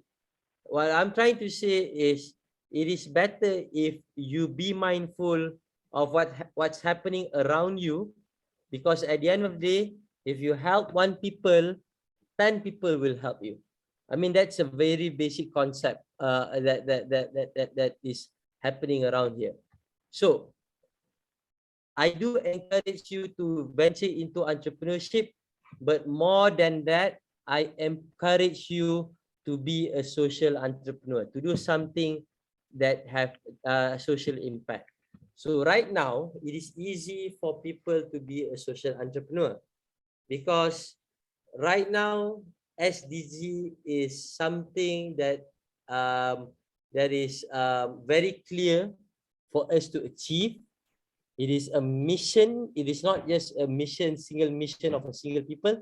It is a collective mission of the people of the world to actually achieve all these 17 sustainable development goals. And I encourage you guys to start doing something in this space. And one of the ways you could do it is by starting a social impact venture or by interning or volunteering or working at an impact-driven venture. So how do you actually start a social enterprise? So I'm going to give you, what do you call it, an express version of it.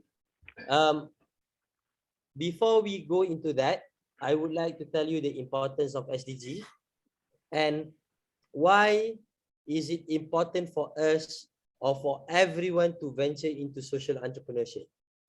Because we need more people to be more socially conscious. And one of the key things that SDG really, really highlight is an initiative needs to have three key element or one of these three key element. You need to be people-minded, or you need to create something that promotes prosperity, or you need to be mindful of what's happening in this planet. But one of the key things for all these three key elements is sustainability. Why? Because gone are the days in where a social impact venture or a socially conscious initiative need to be dependent on government support. Gone are the days where socially impact venture or socially impact initiative needs the support from donation. Young people who wants to do impact needs to be more entrepreneurial in the sense of whatever that you are doing right now, it needs to make profit, not because it is for your pocket, but because it is important for the world and it is important for your venture to sustain. Just imagine if you are doing something in the education space. For example, you are providing scholarship to the less fortunate. If you are doing it as a social cause, you need to be dependent on government or donation from the public. Imagine the day where you feel tired, or imagine the day where you feel no, let's just take it simple. Imagine the day that you die. Imagine the day where the person who is responsible to go out and find sponsors for the scholarship is gone, eliminated from the equation. You will leave all these unfortunate people, less fortunate people left hanging because your initiative is not sustainable. That's why it is important for you to make sure whatever it is that you are doing, it needs to make profit, not because you want to pocket the profit. No, it's because it is your responsibility to keep the movement going. So let's play again, like tone it down a bit, like just a bit macam berapi kan, a bit fiery. So let's tone it up a bit. Let's mix and match the companies with the correct SDG. Just quickly inside the chat box, which SDG to which company?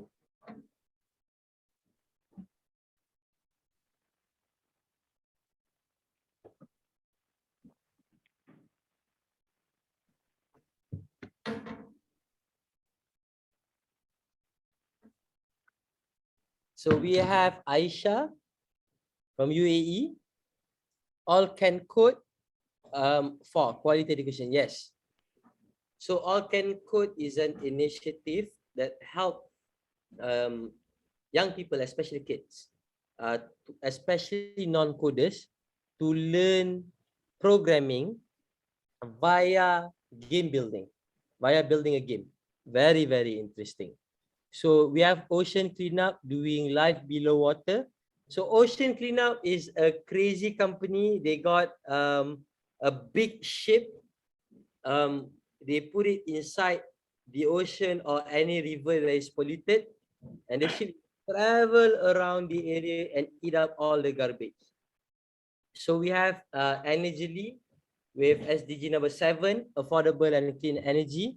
So Energy helps people or users to monitor the energy. And we have Indigo for Zero Hunger, SDG number 2. So Indigo enables farmers to gain or to have aerial information about their farm so that they can run their farm more efficiently. So I believe, please go out and go Google companies that is related to SDG.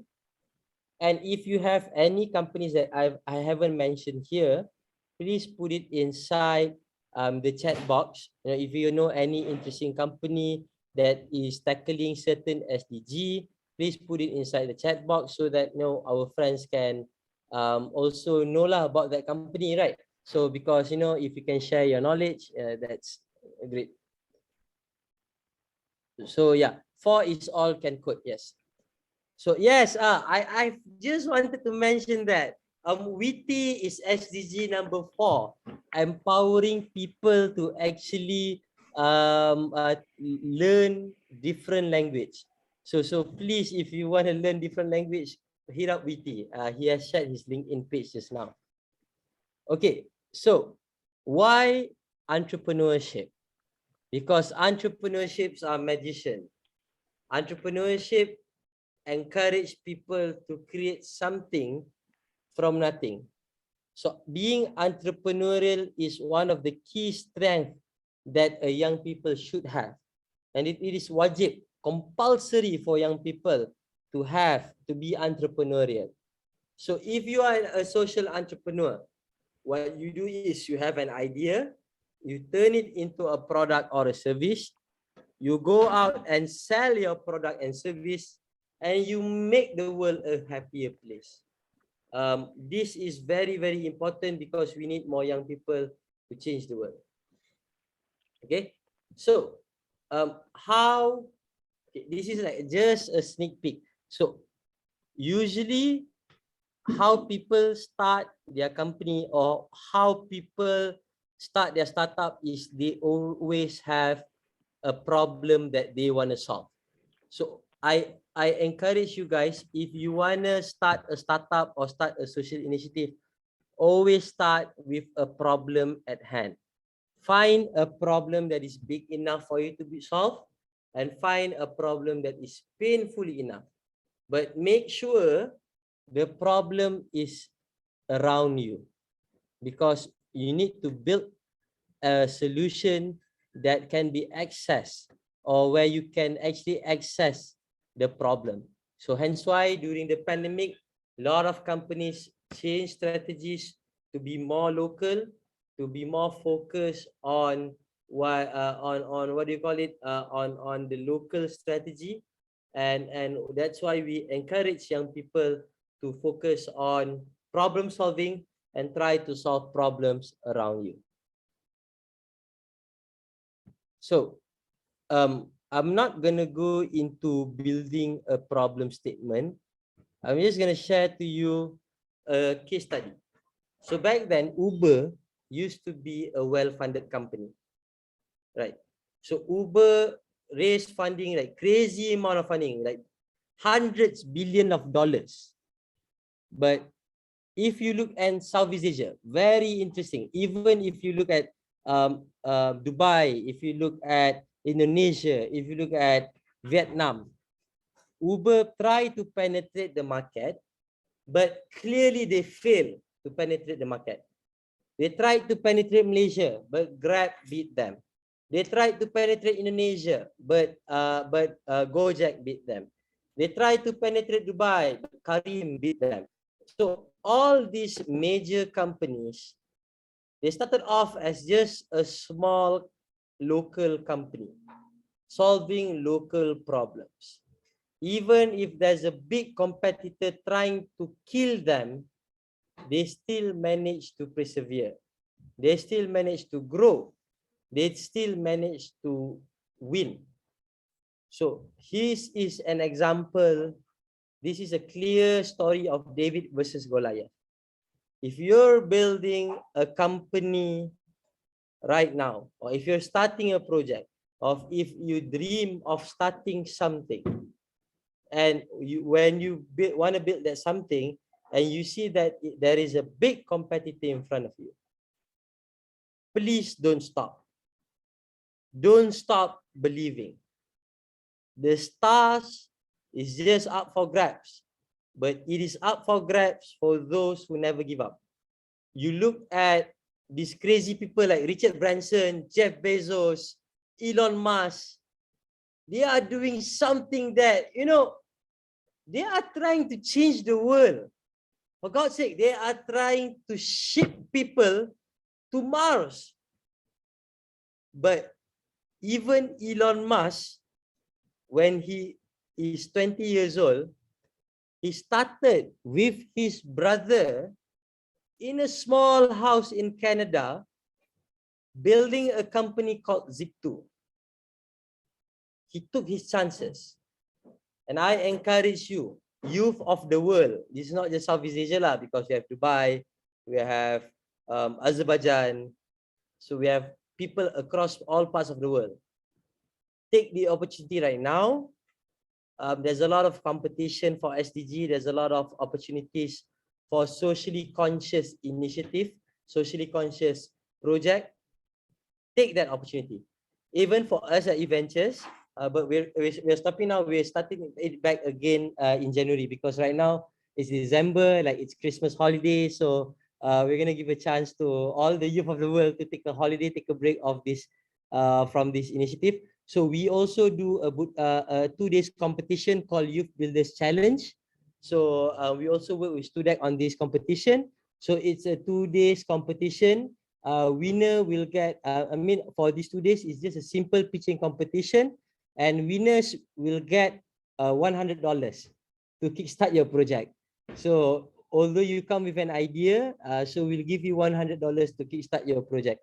So we're going to start back again in January. So if you want to join the competition, or if you want to collaborate with the competition, you can hit us up at youthventures.asia on our Instagram, or go to www.youthventures.asia to see the amazing ventures that young people built with us at eVentures, and to get in touch with us. And if you want to get in touch with me or know more about what I do, or to ask questions personally, you can hit me up on my Instagram at eVentures.asia, and add me on LinkedIn, Hanif Marzuki. Also follow us on eVentures Asia. So I think that's all from us, 30 minutes. So I'm going to open for a Q&A session. So Q&A session, yeah. So, your question can revolve around social impact, entrepreneurship. Maybe you want to start a company, maybe you want to start a startup, or maybe you have a project right now that you might, maybe you want to pitch, or you might want to get information. So you can ask the question or tell me about your project. Okay.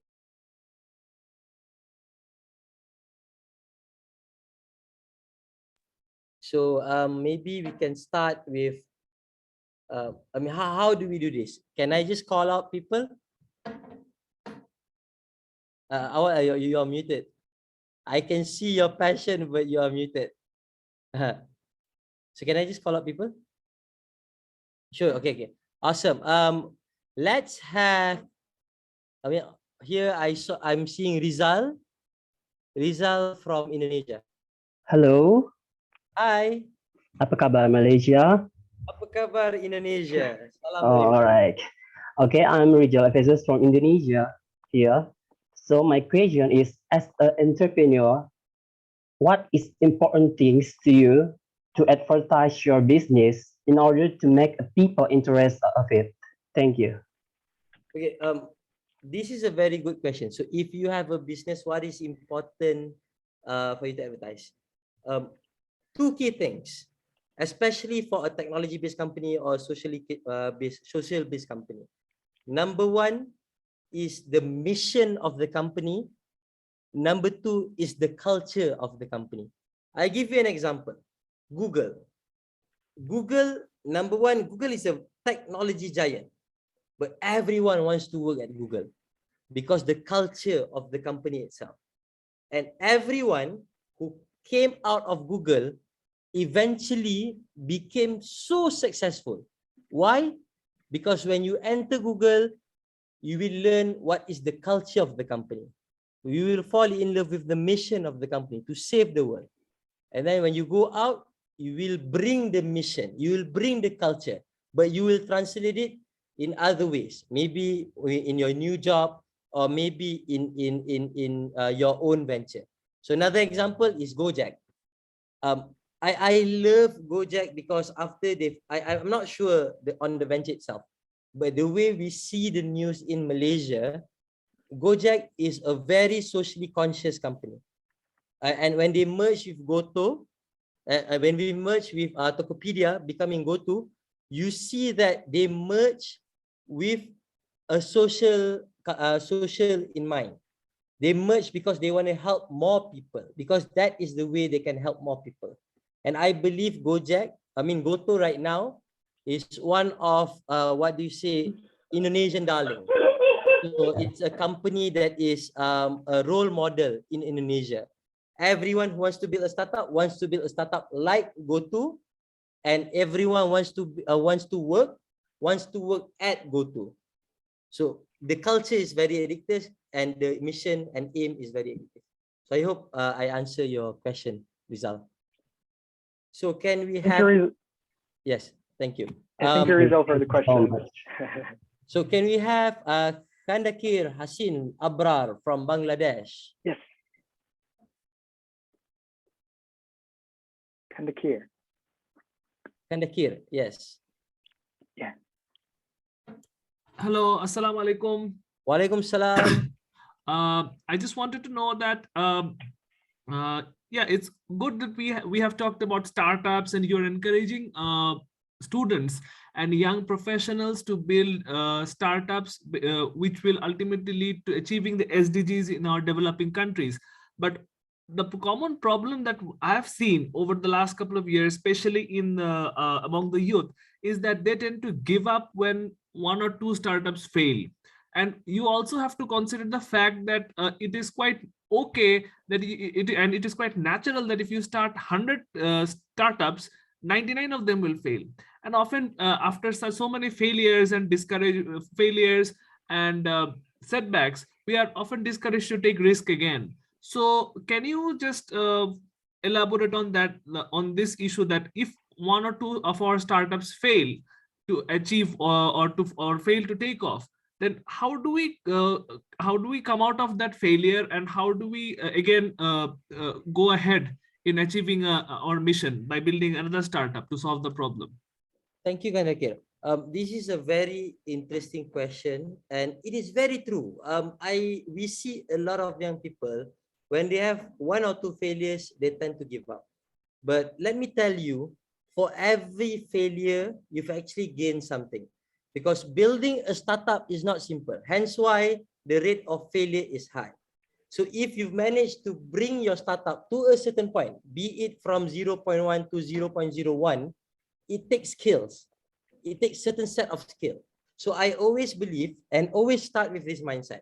When you start your entrepreneurial venture, the aim is not for you to start a business, or the aim is not for you to be rich. The aim is always for you to solve the problem.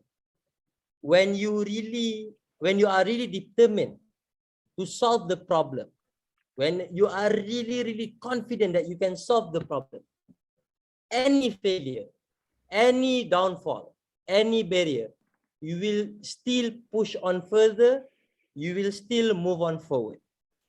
That's for one part, if you are building a socially conscious startup. But you also have another set of people, which I also need to address, where you want to build startup because you want to be a billionaire, because you want to be rich and famous. So also, I mean, there's no right, there's no wrong. I encourage you to go out and build startup, because despite, I mean, regardless of what, for money or for impact, you will still do good in this world. So if you are building a startup for money, I'm going to tell you one thing. If you fail, and if you want to fail and decided, okay, building a business is not for me, there's a high chance or high likely chance of you, when you move on to a company, you will get higher position, just because you have experience building a startup. And higher position translates to higher pay. So that's number 1. And number 2, even Elon Musk, the richest person in the world right now, Elon Musk, he has his own failure. He has a couple of failures in his belt, but he always go all in. After he sold his company to eBay for $1 billion, for some people might say, oh, Elon Musk is very successful, sold his company for $1 billion, but he is still homeless. He still sleep at his best friend's house, which is the founder of Google. Why? Because when he built a company, he go all in, because he believes in the problem that they solve. He is solving. So I think to address Kandakir's question, I mean, Akandakir shows a lot of point here. I mean, not just question, you gave us, you showed to us like, you know, don't give up. If you build 100 startup, one will succeed.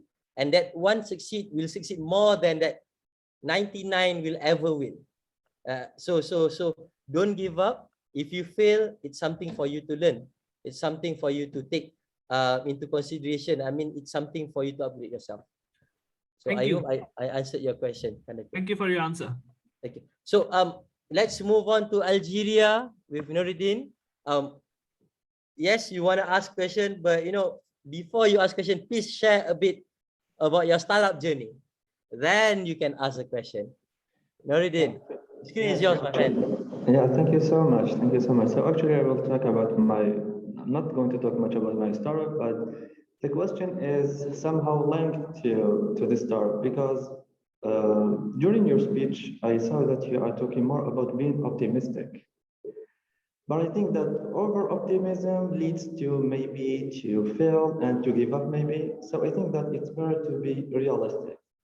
So my question is, which mindset do you prefer, or which mindset do you think that is correct, to be realistic or to be optimistic for an entrepreneur, of course?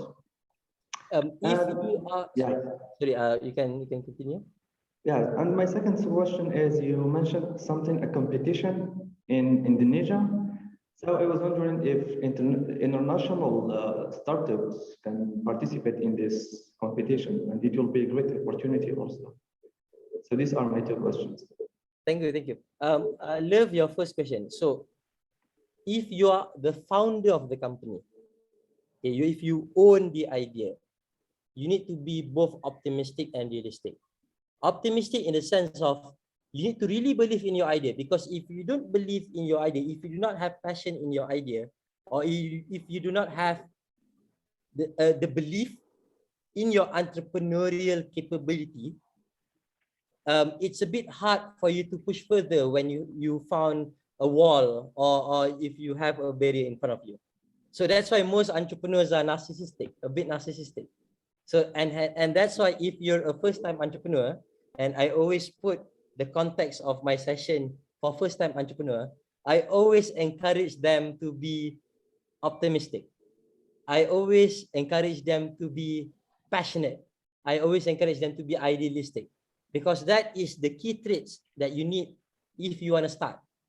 But after you start, and after you actually run your business, and you can see a clear example with Nuruddin.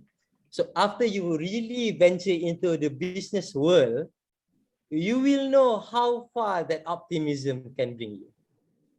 That is a story or that you need to discover on your own. My role here is just to inspire you to start. And whatever happens after you start, it's a story that we need to discuss later on when we are at that stage. So just to answer your question, if you are a sole the founder or the owner of the idea, I believe you need to be both. You need to have tactical and you need to be strategic. You need to have a short-term goal and you need to have a long-term goal. You need to have quick win to constantly motivate you. Your first client, your second client, your first 100 client, your first 1,000 client, you need to have that. You need to be realistic in projecting your financial capability, because if you do not properly project your financial strength for that year, it won't just affect you. It won't just affect your employee or your team. It will affect the user of your product. But at the same time, you need to have the belief that your product will change the world. And you cannot let anyone else, not even the market condition, tell you otherwise. Because the moment where you lose the self-belief, you will have because you have no one else in this world other than yourself. At the end of the day, no one will support you. If you put it in an idealistic world, no one will support you other than yourself. And it is a harsh journey. But to survive that harsh journey, be optimistic, because you won't do it unless you believe that you're going to be successful doing it. So I think that's the problem. To answer your second question, I'm considering it because at first I thought that the crowd is just from Southeast Asia, but seeing amazing young people from Algeria, from UAE, from Bangladesh, I am considering it. I think I'm going to open the opportunity. Like, why are we stopping? I'm seeing it in a way where, number one, it's a good opportunity for young people from other parts of company to try to scale their company. Number two, it's a great opportunity for young people to actually meet each other, network with each other. And I believe in this world nowadays, pandemic, where everything is very close, we need more opportunity to exchange ideas and trade ideas. So thank you for the suggestion. And if next year we open up the competition, please credit yourself for it. I will be there. Thank you so much, Hanif. Thank you. Okay, so let's move on back. So we've done with Algeria. So I'm gonna try to be fair to cover all parts of the world. Yes. So we have Vina Tatalia from Indonesia. Hi, can you hear my voice? Yep, loud and clear. Okay. Well, thank you for the time. My name is Vina from Indonesia. So here my question, maybe it's gonna be a little bit out of topics. Okay, well, basically, as one of rare millennials who, voluntarily choose to work at 9 to 5 jobs, actually for me, I feel it like it doesn't mean I'm such a risk averse that avoid to establish my own business, but I feel like, my 9 to 5 job provides an opportunity to properly focus on self-growth, and personal learning, and most importantly, is giving me things like more certain. So I view it as a ideal occupation because apart from providing me financial necessities, it's also sparks motivation and challenges, as well as being a good sign to see different perspective and explore more possibilities. So I consider it as a way for having mature preparation before stepping up. And absolutely, my final goal is establishing my own business later on. But honestly speaking, I have some certain fear of it, like imagining having to go through all the stress, uncertainty, and pressure of establishing my own business is very stressful. And also, I know that SDGs movement is encouraging us to, just to start our own business, giving people employment in the form of supporting SDGs. But I believe many of us are, hesitant to build our own business, especially when we are fresh graduates with no working experience or everything. So how do you view it? Like, what's your tips and what's kind of realistic action? Maybe start from a small action for us to be possibly done and to overcome that shroud of fearness and change our mindset. Because I think it's such an essential problem of us of starting establishing business. Thank you. Thank you. It's very insightful. I just want to clarify one thing. I don't preach that everyone go out and build business. I encourage to be more entrepreneurial. So this is a good issue, or you've raised a good issue. Not about millennials, but I'm talking about how do we choose what we do, right? Okay. So is being an entrepreneur everything? So first and foremost, I would like to clear up your misconception. SDG do not promote you to go out and build your own thing to help people. No, SDG promotes you to go out and help people. Some people can help others in entrepreneurship. They can go out. They have the courage to go out and build ventures, create business. Try to embrace the failure. But some people are destined to be a CEO of a multinational company implementing SDG initiative in that company. So you cannot say one is better than the other. And I'm telling you, if you think that building a business is not for you, just for now, eliminate that dream. Just for now. But be the best at what you are currently doing. For example, if you are working at a corporate company, what can you do to help your company to be more inclined in participating in sustainable development goals. I'm not saying, I'm not telling you like stop being a businessman, a businesswoman, or stop having dreams of opening up a business. No, because some people can walk, some people can run, and some people can just crawl. But you can't say that, you know, the people who is walking is better than the people who is running. No, everyone has their own purpose in this world. Maybe you will not be the entrepreneur who will build the venture that can change the world, but maybe you will be the female CEO who actually inspire young girls to do more, because one day she can also be a female CEO of that multinational company. So I think more than building a business, more than solving SDG kan. I mean, SDG is the world's problem. More than that, find your own purpose. If you find your own purpose, salah entrepreneurship ke, working at a company. And I also see some people, they dedicate their life to be a researcher. Like they go out, and also some people just dedicate their life to be a volunteer, like from university up until 50, 60 years old, just go out, go to Africa, help people that have AIDS and everything. But you know, everyone have their purpose in this world, everyone has their part. Don't say that you're millennials, you are scared. No. Maybe you will be an entrepreneur when the time calls for you to be an entrepreneur. So right now, be the best version of yourself lah. Try to implement the initiative that you have. Okay. Okay. Thank you for the. Thank you for the amazing explanation. Okay. Thank you for the question. So, okay. So let's go on. So we have Panji. Hi, my voice is audible. Yes, Hello? you're audible. Okay, thank you. Thanks a million, Mr. Hani, for the insightful explanations. We know that unicorn startups provide many financial benefits for individuals and even countries. But let a startup provide real benefits for saving the environment, especially on the issue of climate change. We should not be naive. The main goal of a startup is definitely to earn money.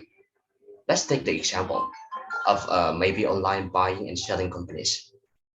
They are absolutely market leader startup, but do they make environmentally friendly regulations, such as reducing plastic in the product distribution process?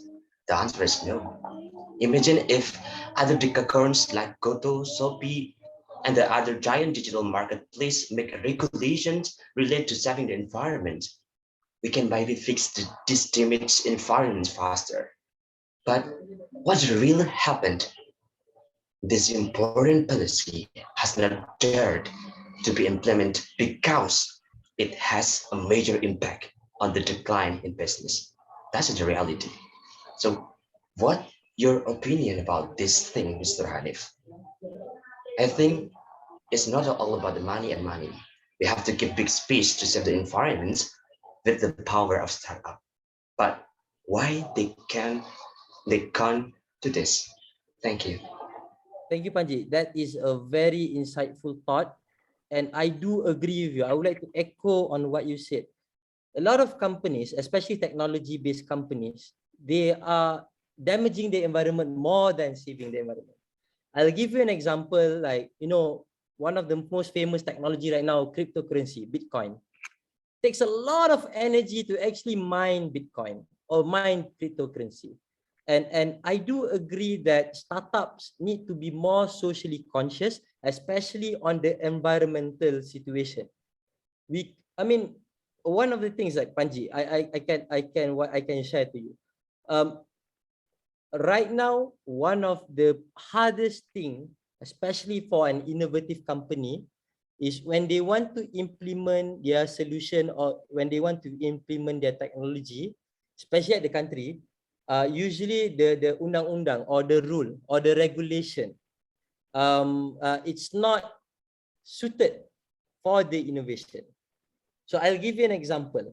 Back then, when Gojek first started, right? When Gojek first started, Jakarta was crazy right? Jakarta, there's a lot of motorbikes, a lot of ojek, a lot of cars, a lot of vehicles in Jakarta, and that contributes to pollution, right? So when Gojek implemented their technology in Indonesia, I believe that he thought that it can reduce the situation, it can reduce the traffic jam. But what's happening right now, not just in Indonesia, but also happening in Malaysia, in all other parts of the country, the increase of e-hailing technology promotes pollution, air pollution, because drivers will drive faster. They will have like more, you know, the bad output from the vehicle, and the biggest issue is all of this problem, especially environment problem, you won't face it now. You won't see the impact today. You will see the impact 20, 30 years down the road. So I think if we were to change this, if we want to change this, we need to open up the eyes of not just technology companies founder of technology-based company. We need to open up the eyes of the legislator themselves to promote green technology, to promote technology that can be good to the climate. Simple example, it's biodiesel. So I believe most of you guys know what is biodiesel. So why biodiesel is widely being used today is because in Japan back then, they did a conference in Kyoto, Japan. So a lot of countries signed a petition that they will add in, they call it B5, B10, B40. It's 5%, 10%, 40% biodiesel inside the petroleum or inside biodiesel. So just because of one government's action to gain support of other parts of the country, it changed the landscape, the business landscape. So more companies implemented biotechnology, biodiesel technology, and more companies, or more companies that is more socially conscious or more environmentally conscious are there within the company. Another example, intervention of the government is in Malaysia. They started charging people 20 cents for plastic bag. So in Malaysia, you need to pay if you want to use plastic bag. So what it did was, at first, of course lah, the rakyat, the people was angry and furious. Back then, plastic bag was free, but why do I need to pay for plastic bag? But eventually, people started bringing their own bag. So a lot of startups started to develop alternative for plastic bag. It needs to be both lah kan, legislation and innovation needs to go hand in hand, because innovation only comes when there is a need and there is loophole within the legislation. Itu sajalah. That's how I see at the issue, Panji. I hope I answer your question.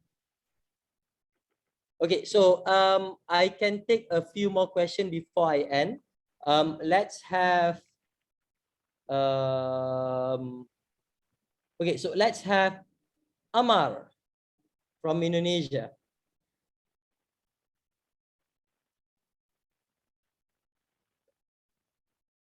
Halo, Assalamualaikum.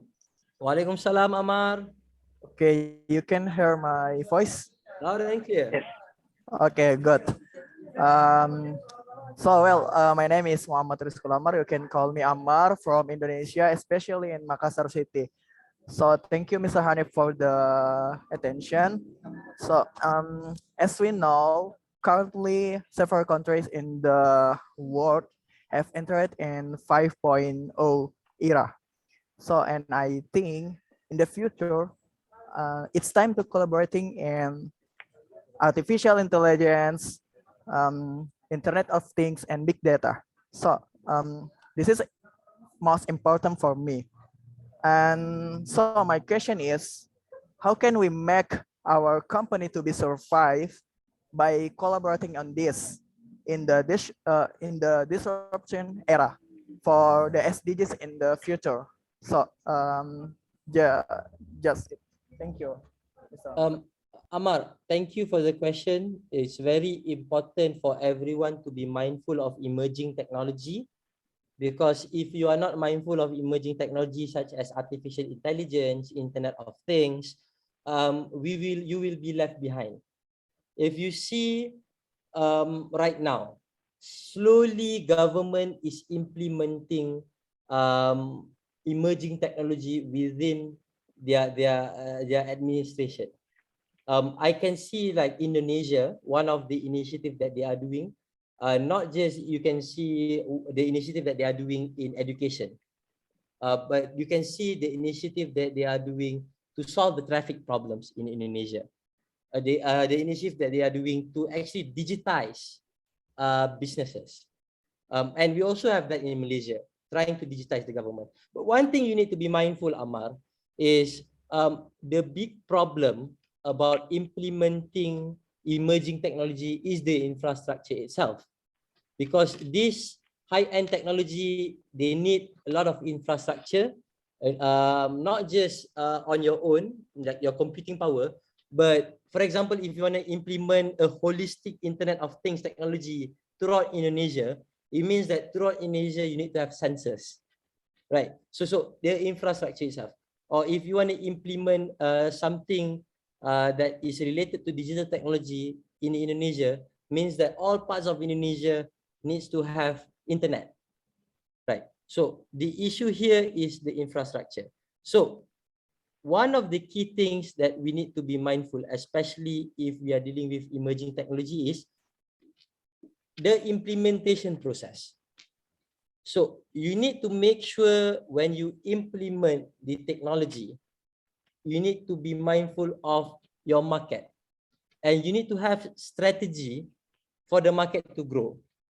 I love taking example of Gojek, because Nadim went from a startup entrepreneur to a policy maker, right? So why did he do that? Why growing from a startup entrepreneur to a policy maker? Because he knows that in innovation or in implementing innovative technology, you need to have an agreement from all sides of the party, which I agree lah with Noruddin just now. You can't be too optimistic, because you need to make sure all of the market are ready for your solution. Then you can launch your solution. And another thing that I want you to do a read up on, Amar, is if you love reading up on emerging technology or 5.0, I mean IR 5.0, Industrial Revolution 5.0 or 4.0, please do a read up on Society 5.0. So Society 5.0 is, right, for example, technology.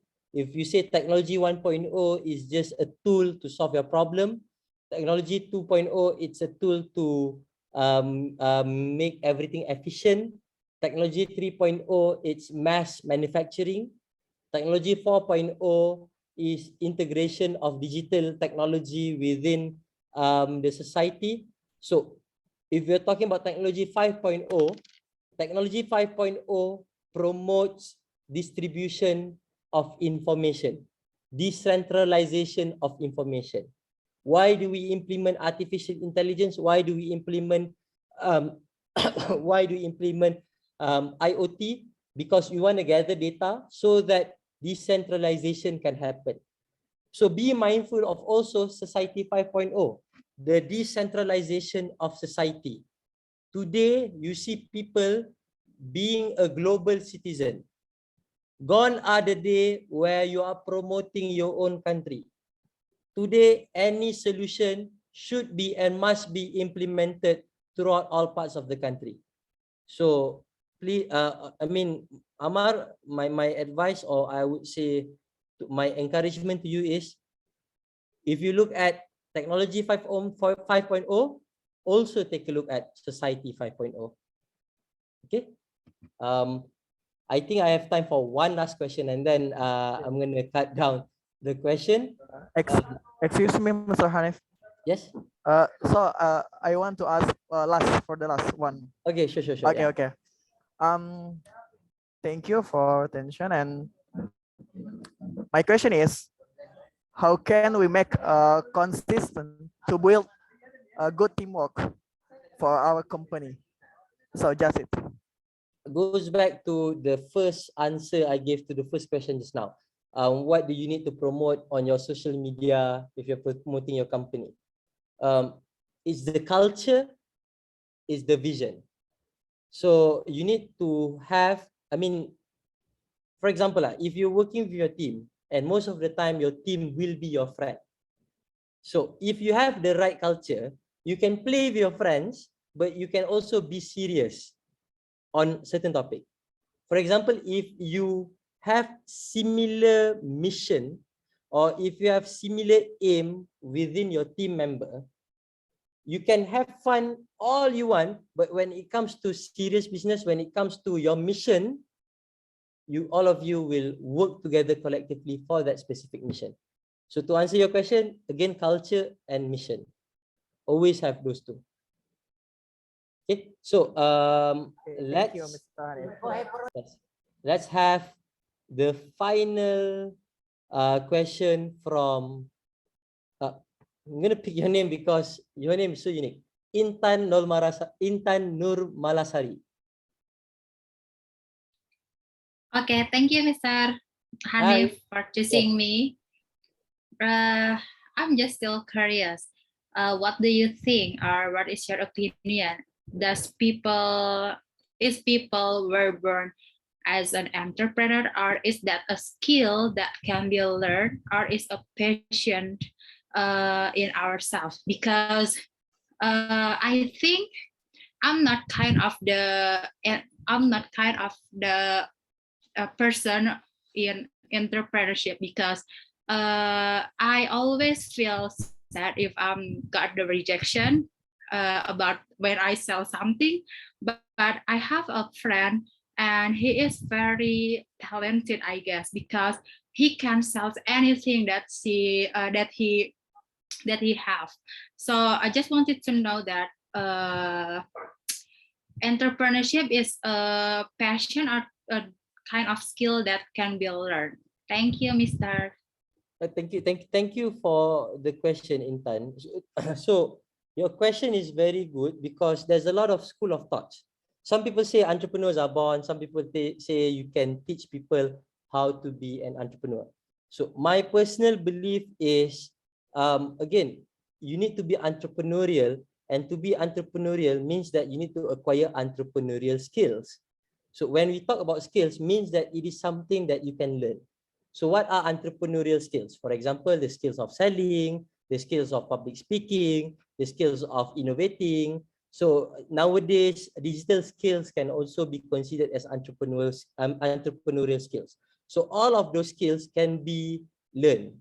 So, but I would like to encourage you to take a more different route. Harness the power of community. We can't do everything alone. And rather than you, I mean, you will eventually go out and have self-confidence, and you will eventually find a good enough product where people will never reject you because your product is so good. But from your journey to there, to reduce the burden that will be inflicted to your heart when you get rejection, do it together. Collaborate with your friend who knows how to sell and work together with that person, because sometimes your skill set is better. You are better suited. You are better suited at other roles. For example, maybe you are not good at direct selling, but maybe you are a good person when it comes to do writing or to do designing or even to manage the whole operation. So of course, as an entrepreneur, you need to wear many hats, but it's not wrong to harness the power of community. Again, I'll tell you, it is something that you can learn. Eventually, you will learn. But if you want to start now and you want to cut the process flow or you shorten the learning curve, collaborate. So don't be scared to collaborate. Don't be scared to form a community. So I hope I answered your question. And in the spirit of my answer just now, there's a very interesting chat box. Aisha Liana from Singapore. She created a Google slide. So if, I mean, this is very entrepreneurial of you, Aisha. This is speed to market. You have an idea, you go out and straight away do it.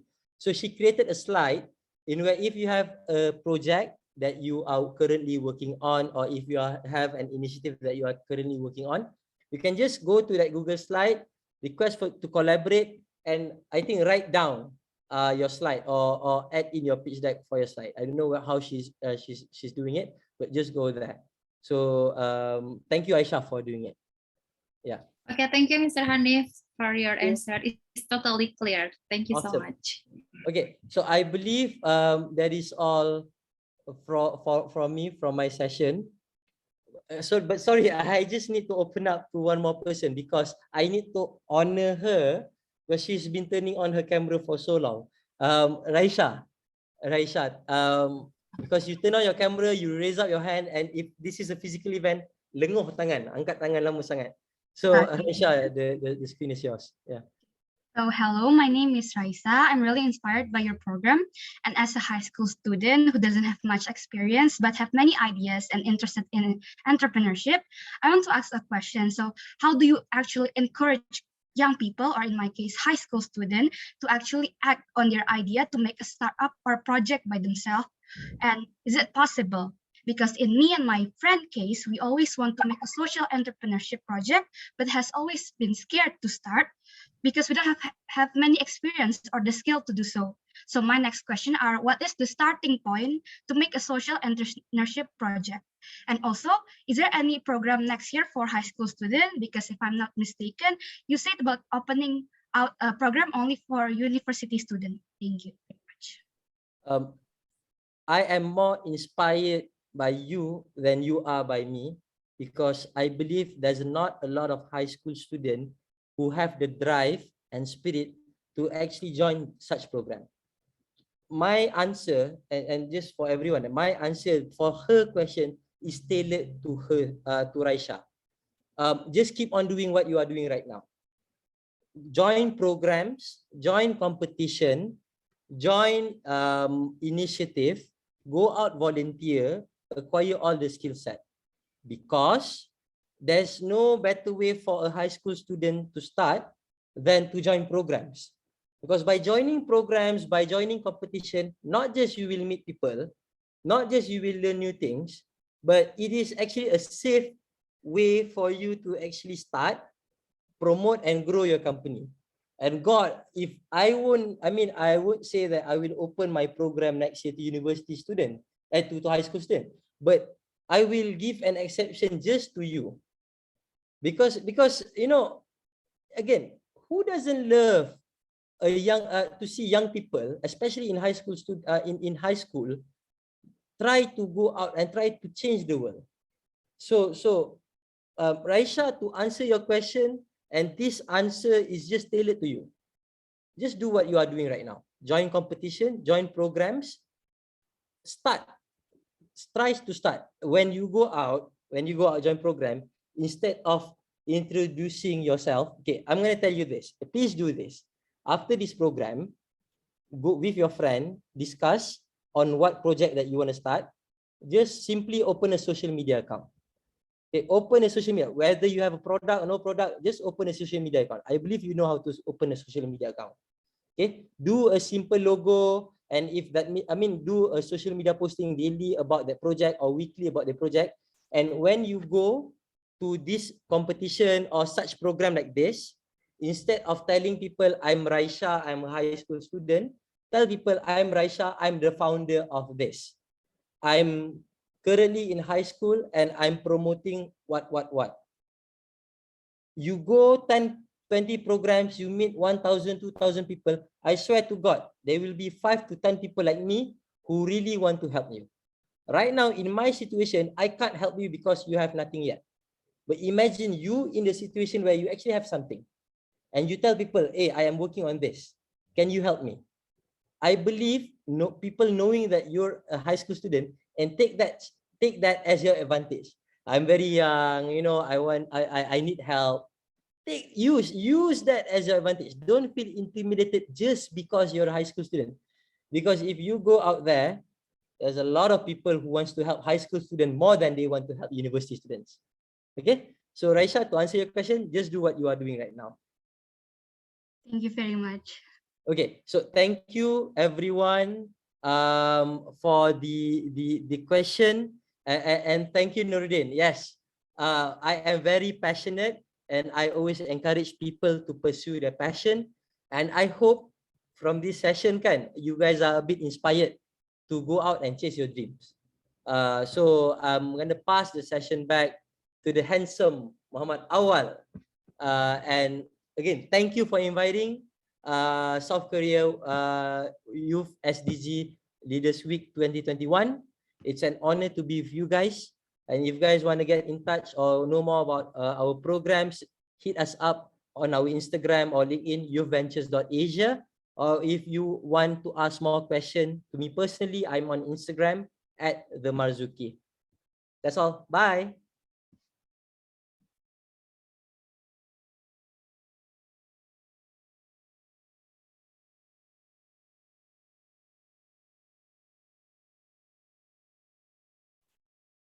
Your voice can't be heard. Yeah, Awal, yeah, you are muted. Still muted, Awal. Am I audible now? Yeah. Yes, you Now, are yes. audible. All right. So thank you again, Mr. Hanif, for answering By this. the way, Awal, sorry, just to interject. I respect you. You are a crazy guy. Like, I've never been to a program where someone asks question in one language and you need to translate it back in English, and then like it goes on from on and on. And major respect to you. You are my hero today, Awal. Thank you so much. It was a great honor too to be able to meet you here, Mr. Hanif. Thank you so much. Okay, so thank you so much for the great presentation. It was very inspirational, galvanizing for all of us. So yeah, I think we're sorry for those who weren't able to ask questions directly to Mr. Hanif. I'm sure you'll be given another chance in the upcoming agenda. And now I think it's time for SDG International to give an official certificate as a token of appreciation to Mr. Hanif. All right, so round of applause to Mr. Hanif once again, everyone. Thank you so much, Mr. Hanif. Thank you. It's an honor to meet everyone. Love you guys. All right, leaders. So sadly, we're almost at the end of the session. So, but before we officially end the session, let's take a Zoom picture together to kind of like commemorate these amazing moments. So yeah, please turn on your camera and make sure you're showing your best smile. So I need you all to turn on your camera, and then probably unmute your microphone if you want to say something. All right. So, all right, let's take the picture together on my count. 1, 2, 3. All right, one more time. 1, 2, 3. Okay. Thank you so much, ladies and gentlemen. And now I have to close the sessions. And thank you so much for the attention, the excitement, also the attendance, of course. I wish you best of luck for the upcoming agenda. And I want to close the session as well with the tagline we've made earlier. So when I say Leaders Week 2021, and then you said, we are the leaders. All right. Let's try this together for the last time. Okay, Leaders Week 2021. We are the leaders. We are the leaders. Thank you so much. That is all for today. And yeah, good night. Have a good rest and good luck for the upcoming agendas. Right. I'm Awal from Indonesia. I'm signing off. Thank you so much. Thank you so much. Thanks a million. Bye bye, Thank you, guys. everyone. Thank you so much. Thank you so much, everyone. Thank you, We have everyone. BTS now. Nice to meet you, everyone. So we have BTS. We are BTS now. Wow, I love BTS. It's the thought of PM when your heart's just like a drum, beating louder with nowhere to guard it. When it all seems like it's wrong, sing along to Elton John and to that feeling we're just getting started. When the nights get colder and the rhythm's got you falling behind, just dream about that moment when you look yourself right in the eye, then you say, I wanna dance. The music's got me going, and nothing that can stop how we move. Yeah, let's make a place and live just like we're golden and rolling like we're dancing fools. We don't need to worry, 'cause when we fall, we know how to land. Don't need to talk the talk, just walk the walk tonight. 'Cause we don't need permission to dance. There's always something that's standing in the way, but if you don't let it phase you, you know just how to break. Just get that right vibe, yeah. 'Cause there's no looking back. There ain't no one to prove. We don't got it so locked, yeah. The wait is over. The time is not, so let's do it right. Yeah, we'll keep going and stay up until we see the sunrise. And we say, I wanna dance. The music's got me going, and nothing that can stop how we move. Yeah, let's break our plans and leave just like we're golden and rolling like we're dancing fools. We don't need to worry, 'cause where we from, we know how to live. Don't need to talk the talk, just walk the walk tonight. 'Cause we don't need permission to dance. We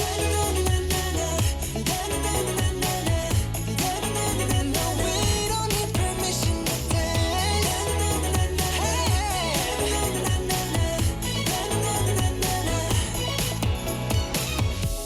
Well, let me show you that we can keep the fire alive.